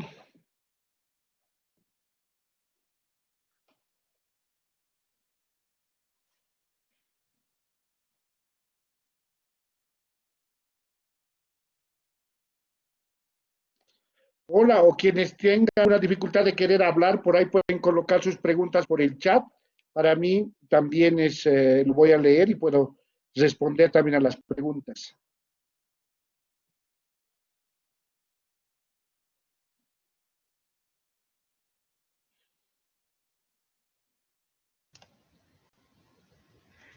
Buenas Colega noches, doctor. ¿Me escucha? Olivia Caral. Sí, ahora sí le escucho a usted. Sí, adelante, por favor. Doctor, mi consulta es la siguiente. Ya yéndonos a un caso concreto, y un caso de violencia familiar, y observamos de que se evidencia de que hay machismo de parte del varón en este caso. Una simple medida de restricción de no acercarse a la víctima no creo que solucione el caso. A su criterio, doctor, ¿cómo deberíamos de manejar este tipo de machismo que hay bastante profundos en una pareja, ¿no? Si vale el término. A su criterio, ¿cómo deberíamos de manejar este tipo de casos? Muchas gracias, doctor. Gracias, colega. Muy interesante la pregunta que usted nos plantea. La verdad, en estas medidas de restricción no han solucionado, parece en absoluto, porque se ha vuelto tal vez como un boomerang y que ha permitido a veces hasta la venganza misma de los varones. Evidente, a veces los hombres, cuando nos vemos en una situación de estas que tiene que ver con violencia y vemos que se nos puede mermar alguna situación con esto, podemos ocasionar cualquier otro tipo de aspectos. Yo ahí recomiendo sobre todo es trabajar siempre con los equipos multidisciplinarios, ¿no? Porque entender la violencia como tal y hacer una medida de restricción y no entender el caso, obviamente la ley les dice, ustedes inmediatamente tienen que plantear una medida de restricción, pero si no conocen la esencia misma del caso, realmente podemos estar cometiendo hasta una serie de arbitrariedades, porque nos podemos imaginar que esto ha sucedido así por esta situación, por lo que he visto y estoy tomando en cuenta. Yo sugiero muchas veces, era una recomendación y la ley 348 así lo ha planteado, es que tengamos que tener equipos multidisciplinarios o acudir a la fiscalía o a las defensorías o a los SLIMs, porque ahí esa labor de psicólogo y trabajadora social nos puede dar también otras luces a nosotros como juzgadores del ámbito de derecho. Pero atribuirnos a nosotros simplemente dictar estas medidas, podemos provocar una serie de situaciones y por eso les recomiendo yo a usted, antes de tomar algunas determinaciones al respecto, siempre contar con eso. Puede ser que usted sea de un lugar donde no existe absolutamente ninguno de estos. Sí hay algunas ONGs también, y la ley también lo plantea así, que pueden contribuir a ese trabajo, pero estas órdenes de restricciones, si solamente se las dicta sin conocer el caso como tal, pueden ser un efecto boomerang nada agradable, ¿no? Gracias, colega. Tengo acá una pregunta de la colega Dani Karina Quispe, dice, en caso no fuera un varón y sea una mujer, ¿deben ser las mismas medidas que se le aplica a una mujer? Desde luego, ¿no ve? O sea, no nos vayamos con el estereotipo también de que las mujeres eh, hay que tratarlas de diferente manera. En esto de las acciones afirmativas que yo les hablaba son las políticas públicas que hay que hacerlas, pero en el caso del juzgamiento como tal, sí debería aplicarse esas medidas. Estoy dando a mi arroz con pollo, ¿vos quieres? Esas medidas de restricción que de alguna manera deben ser iguales para los hombres.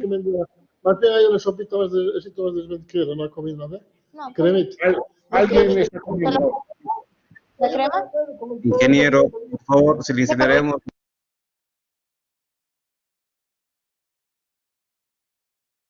Gracias, ingeniero. A ver, hay otra pregunta que está en el chat del colega Rolando Chaca. En un determinado caso, la parte investigada es una persona que tiene orientación sexual diferente, donde sea necesaria la imposición de la medida preventiva base para poder determinar el lugar de la detención. ¿Cuál sería? fuerte porque es lo que ella puede. No entiendo, colega, un poco dónde sería necesaria la medida, dónde debería ser, tal vez, ¿me puede aclarar? Hombres le van a decir, pero hijito, tienes que ser educado, tienes que decir así, así, porque ¿cuánto tiempo se tardaría? Poner en práctica lo que dice así para la igualdad. Bueno, hasta que nos aclare el colega, vamos a ver la otra.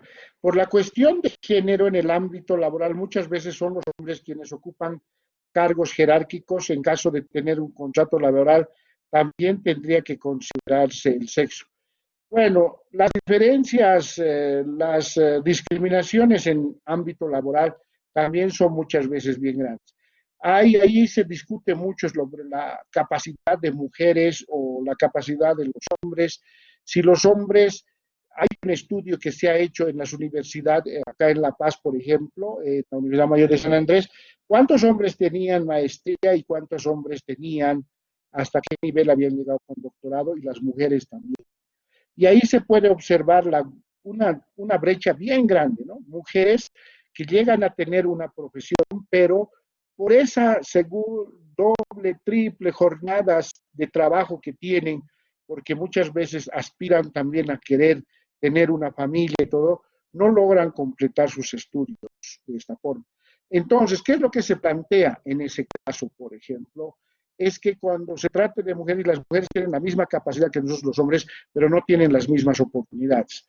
Muchas veces cursos que se han podido dar y toda esta situación se las da en horarios donde ellas están pensando más en qué va a pasar con su familia y que en el curso como tal, ¿no? Entonces, creo que debería haber un cambio muy grande al respecto de políticas públicas en el ámbito laboral que permita también que las mujeres tengan las mismas opciones y oportunidades de ocupar cargos jerárquicos, pero desde esa suposición y situación también, ¿no? Reitero, porque no es lo mismo, porque los hombres sí podemos tener un privilegio o accesibilidad al respecto. El colega Rolando Chácar es una persona que se autodetermina intersexual. No entiendo dónde debería imponerse su detención preventiva ya de una persona intersexual, ¿no?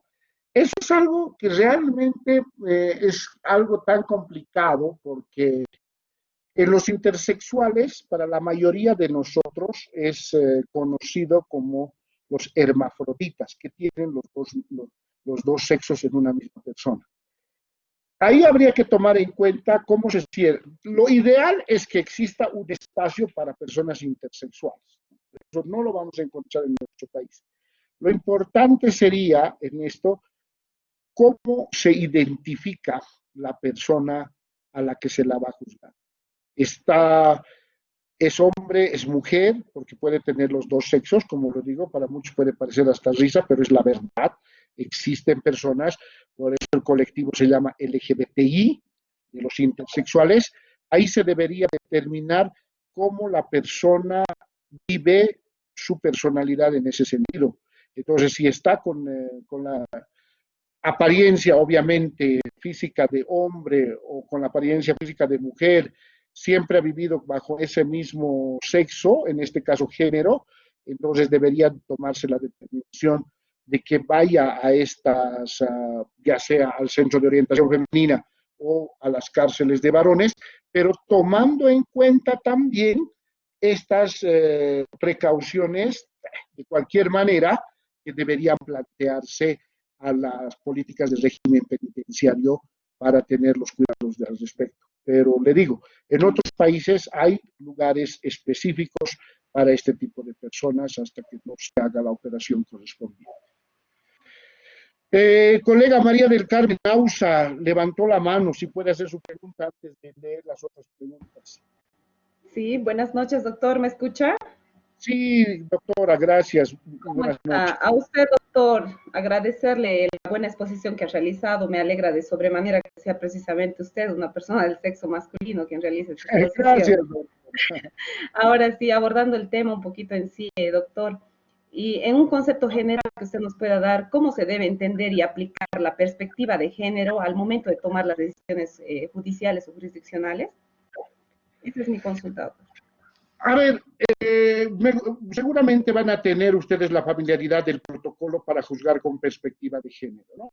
Lo importante es tomar en cuenta esto, lo que les señalaba de los estereotipos como tal, y no asignar situaciones que parecerían que son normales y comunes y a la hora que tenemos. Por ejemplo, le doy un caso de violación, por ejemplo, ¿no? A veces ahí se hace hasta la pregunta de si la mujer estuvo vestida de diferente manera o ella salió, o por ejemplo, si hay un caso de violación planteado por una mujer trabajadora sexual. ¿Pero cómo la van a violar a una trabajadora sexual?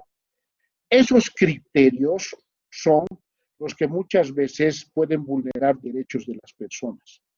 Ahí es donde tenemos nosotros que analizar profundamente, y la perspectiva de género en ese protocolo que lo tienen en sus materiales les va a dar las luces correspondientes, porque hay unos estándares internacionales para juzgar con ese tema. Y por eso les digo, a veces nos vemos en esa encrucijada y por lo tanto deberíamos recurrir a aquello donde no, para evitar hacer discriminación alguna y solamente orientarnos por cuestiones estereotipadas que muchas veces parecen ser. Desde luego, una mujer trabajadora sexual puede haber sido víctima de violación, pero eso amerita hacer una investigación que nos permita también escuchar y responder a lo que esta mujer ha venido a plantearlo, ¿no? Y no solamente decir, no, ella, las veces que ha debido tener relaciones sexuales, ahora lo bien, no.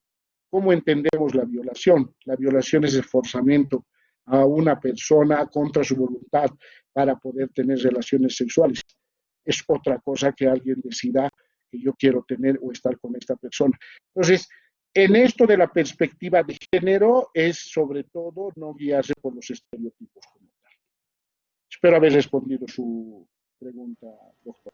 Perdón, doctor, sí, muchísimas gracias. Respecto a lo que refiere, pero ahora como estamos empezando con estas nuevas tecnologías respecto a las audiencias virtuales, con el Blackboard, por ejemplo, va a ser un poco difícil, ¿no? Por respecto a escuchar, digamos, a la víctima y respecto al principio de en sí de inmediación que deben tener. Sí.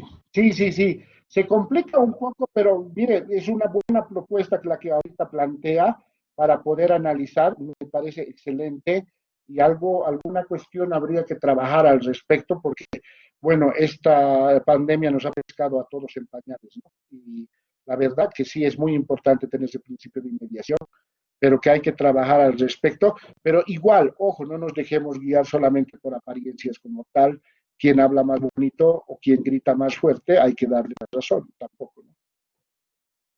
Muchísimas gracias, doctor. A usted, doctora. Gracias, igualmente. Doctora Karina Guzmán, por favor, levantó la mano. Muy buena noche, doctor. Un placer poder comunicarme y también recibir toda esa capacitación que nos dan, ¿no? Creo que es una iniciativa muy importante. Si no me equivoco, hace bastante tiempo también se inició y otra vez estoy tomando un curso diferente. Una consulta, hace un momento escuché que usted mencionaba el tema de cómo se debería de tomar en cuenta el hecho de que, por ejemplo, un imputado sea de sexo masculino, pero sin embargo con la orientación sexual que tenga, que sea homosexual. Tengo una consulta. En el caso de una violación, por ejemplo, que sea evidentemente un hombre que sea homosexual, pero que haya violado a otro hombre. Ajá. O sea, el problema no reside en sí en la orientación, en el caso de que de que esta persona debe de ser juzgada, sino el hecho de cómo está civilmente determinada.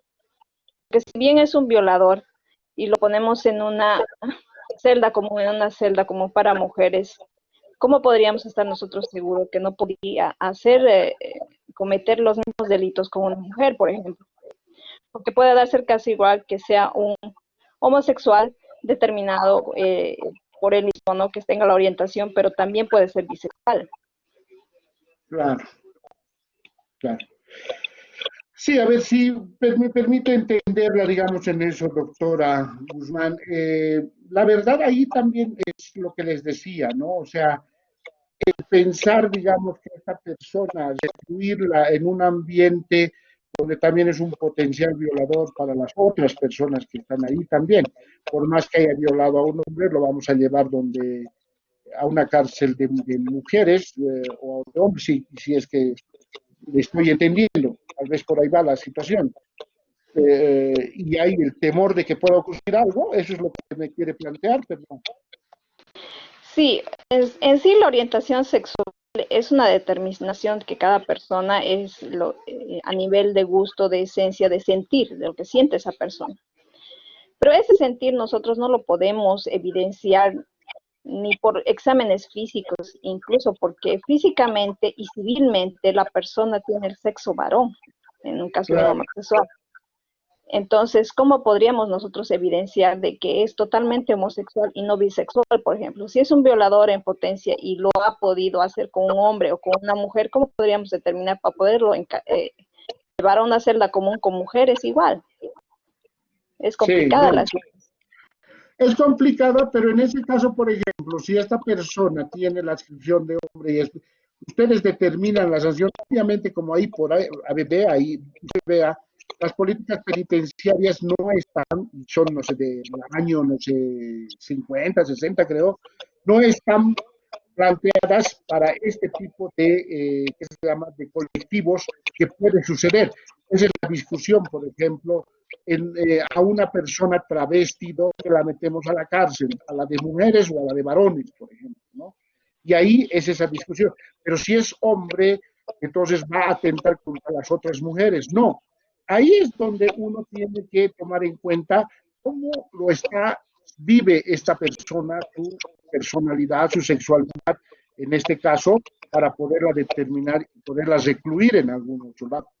Evidentemente, ahí habría que en la misma sentencia y todo, hasta plantear una serie de precauciones y cuidados que se debe cumplir en el régimen penitenciario para ordenando la reclusión, porque la verdad ustedes también se hallan atados de pies y manos para ver dónde se va a poder cumplir una condena como tal, porque para ustedes están pensando va a pasar esto, va a pasar el otro, pero ya va más allá de la intención que ustedes tienen al respecto, y lo único que están haciendo es juzgar. Y si tienen ese tipo de cuestionamientos como tal, reitero, ahí es donde se tiene que trabajar con el régimen penitenciario y plantear nuevas modalidades, porque esta persona tiene, no quiero decir un tratamiento especial, sino que debe haber los cuidados respectivos para evitar cualquier otra situación de mayor.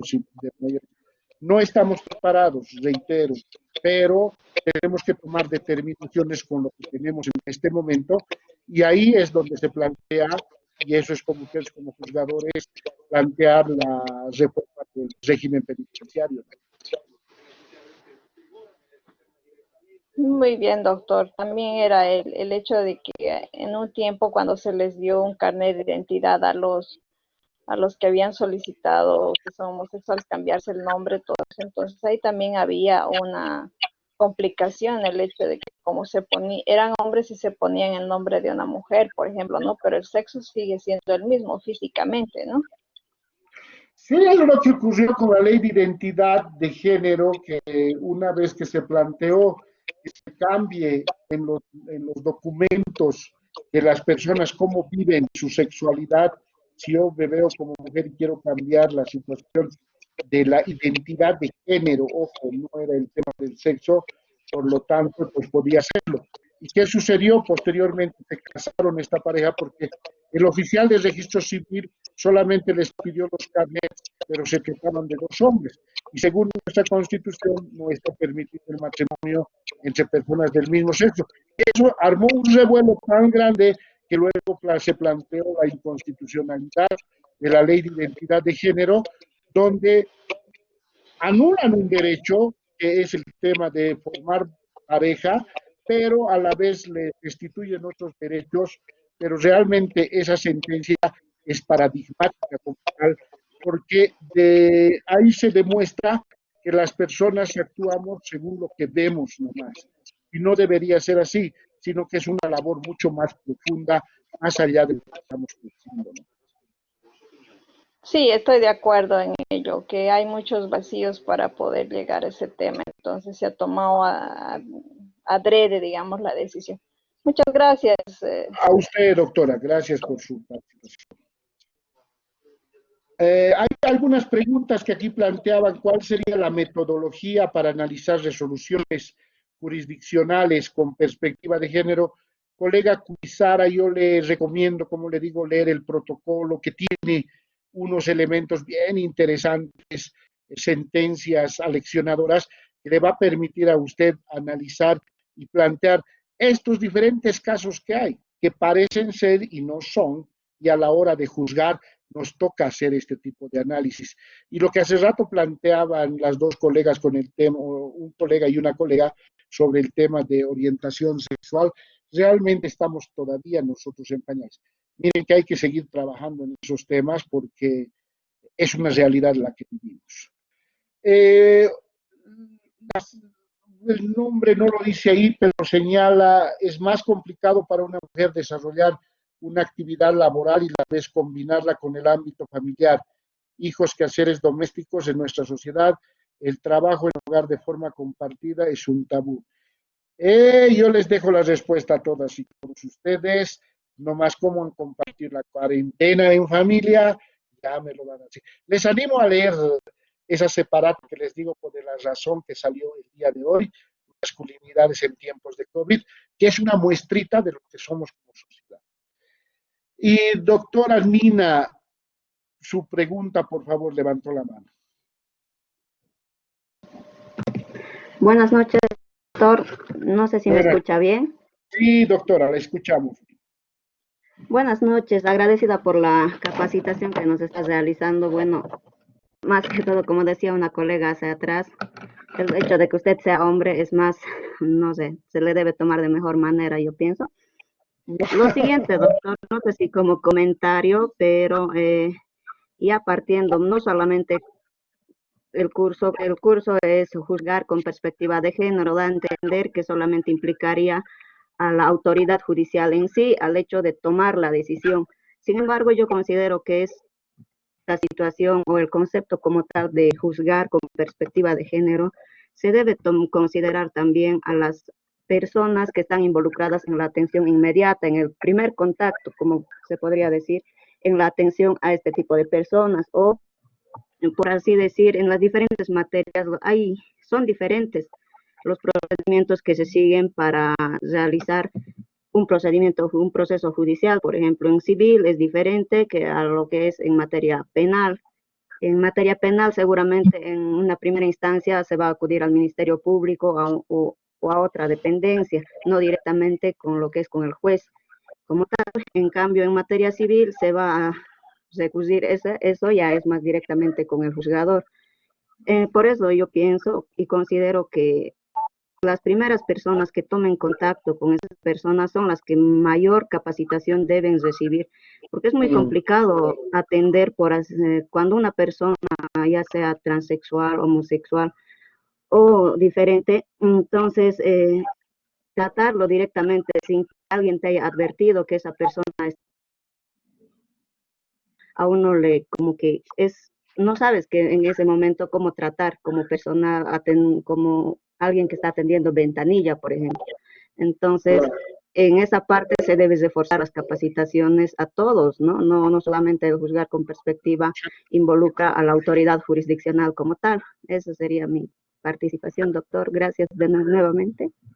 Y gracias, doctora Nina. Totalmente de acuerdo con usted porque la verdad este trabajo es interdisciplinario. Y como usted decía, ya en el ámbito penal hay muchos otros actores más, operadores de justicia que trabajan, y en el ámbito civil o en el ámbito comercial de otro tipo, ¿no? Pero en ese nivel de estas cosas, sí, la policía, la fiscalía, los secretarios, secretarias, todos y todas deberíamos estar llevados a esta situación. El juzgamiento con perspectiva de género que ustedes lo tienen es muy importante, es muy importante y es bien importante también que todos los otros puedan contribuir a ese trabajo que se tiene que hacer, ¿no? Para nosotros es algo realmente que queremos llegar a las diferentes instancias y que tienen un mayor acercamiento y ustedes cuando les toca juzgar tengan todos esos antecedentes bien claros y puedan determinar claramente la sanción que se deba aplicar. Realmente es un trabajo integral y, bueno, lleva mucho tiempo también eso, ¿no? Pero gracias, muy importante sus aportes.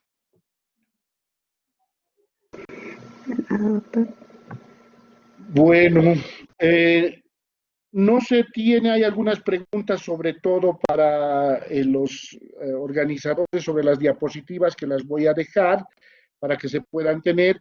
Este link también que le voy a pasar al doctor Villarruel para que vean en la razón sobre las estadísticas que sacamos en este caso, sobre cómo nos hemos comportado los hombres en tiempos de cuarentena, cómo hemos contribuido a nuestras familias o no hemos contribuido. Hay muchas cositas que van a ver.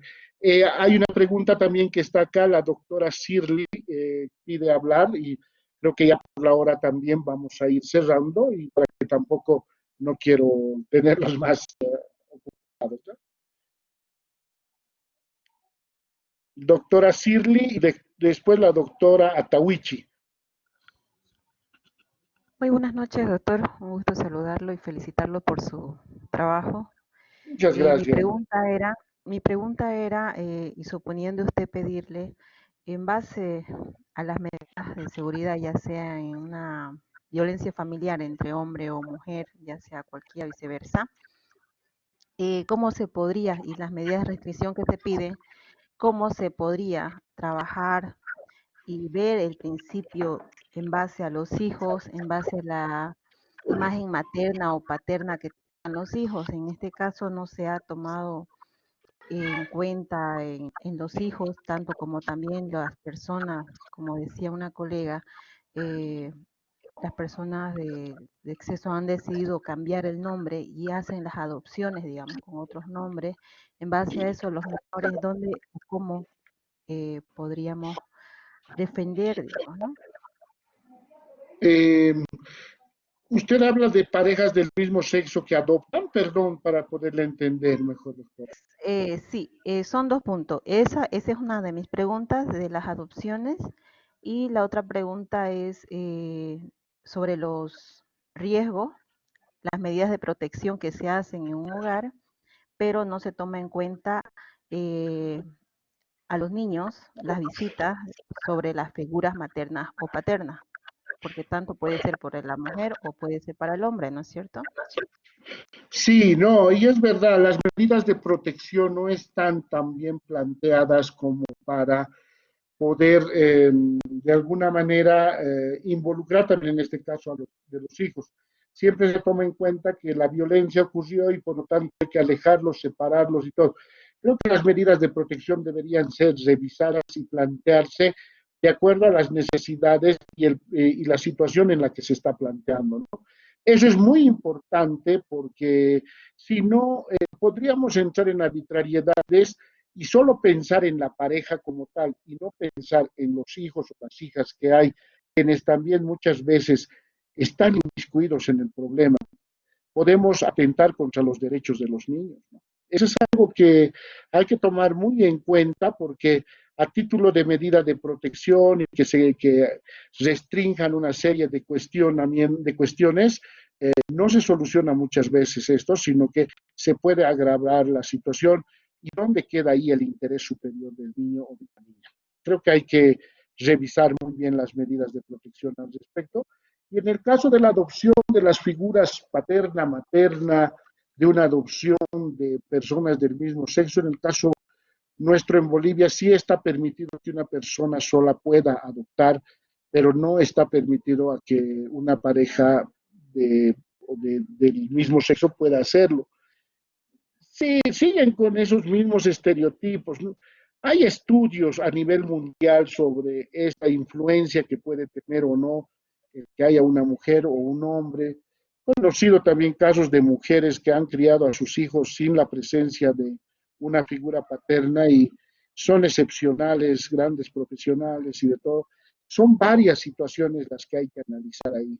Y no solamente guiarse, bueno, que es una desviación la orientación sexual y por lo tanto no habría que darles. No, creo que todavía nosotros no tenemos regulado y legislado esta situación, está prohibido de todas maneras, pero eso habría que trabajarlo todavía, no guiándonos simplemente por esta situación que parece que es lo más adecuado y ideal.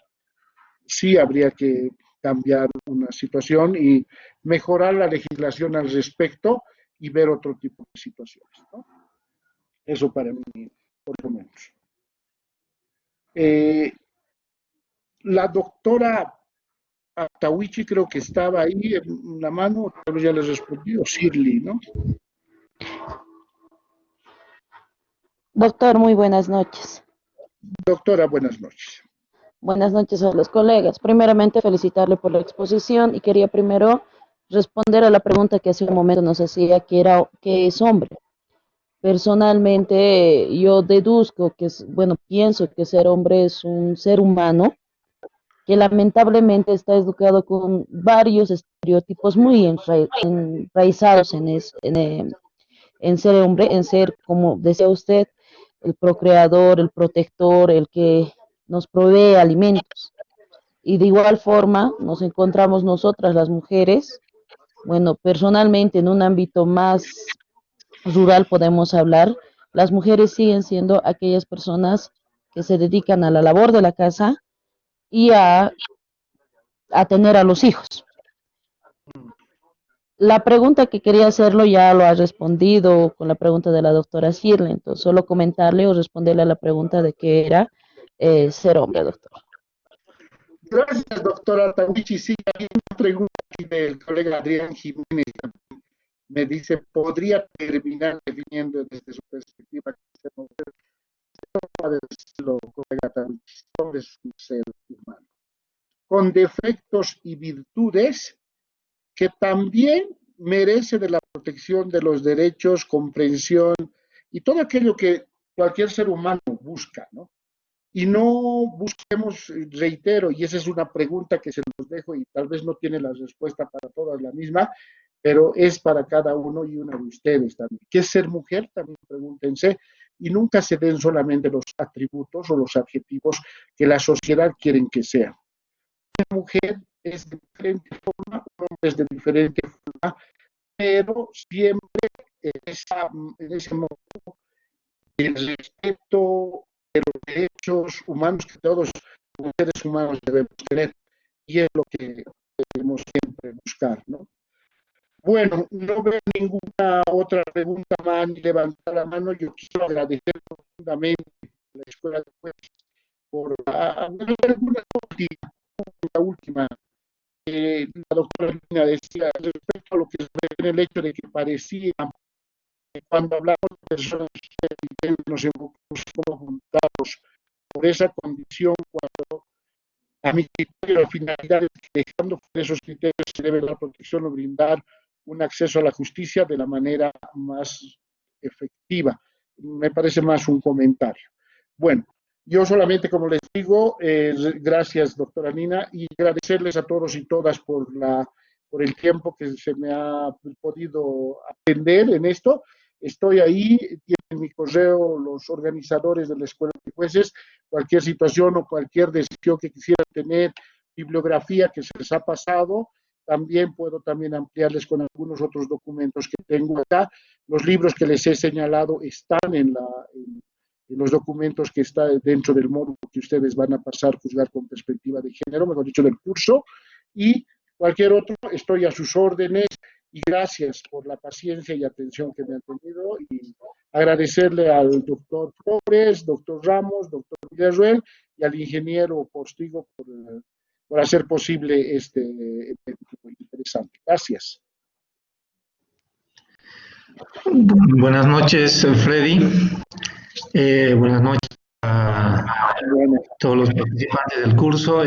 Bueno, para quienes no me conocen, soy Sergio Villarroel Barahona, coordinador de este curso. Y bueno, Freddy, agradecerte por tu participación, consideramos que es muy importante, independientemente de poder tener al alcance el material bibliográfico que está en plataforma, es importante poder realizar este tipo de actividades que nos permite la tecnología y nuestra realidad actual para poder de manera directa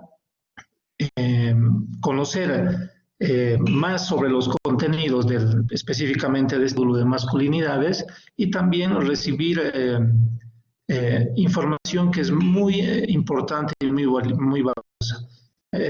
Muy agradecido por tu participación.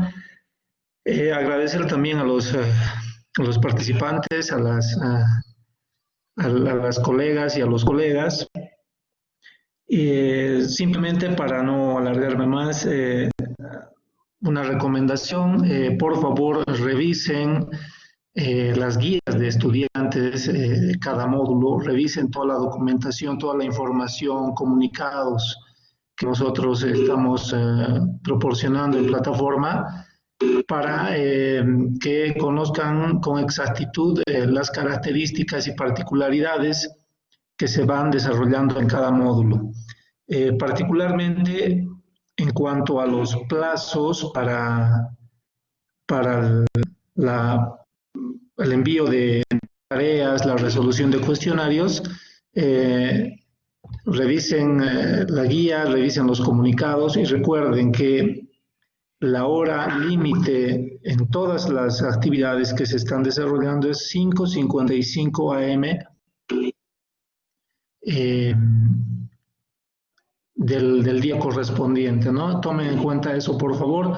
Gracias y va a ser hasta el próximo módulo en que nos volvamos a encontrar en una actividad similar como esta y, bueno, esperamos que se dé la oportunidad en este curso de volver a tenerte, Freddy, en una actividad similar. Si no es en este curso, estamos seguros que hay otro curso que viene, y ahí vamos a contar también con tu participación. Muchas gracias.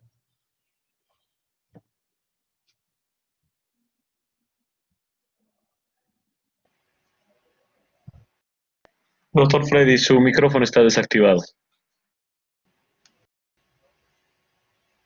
Congeló todo.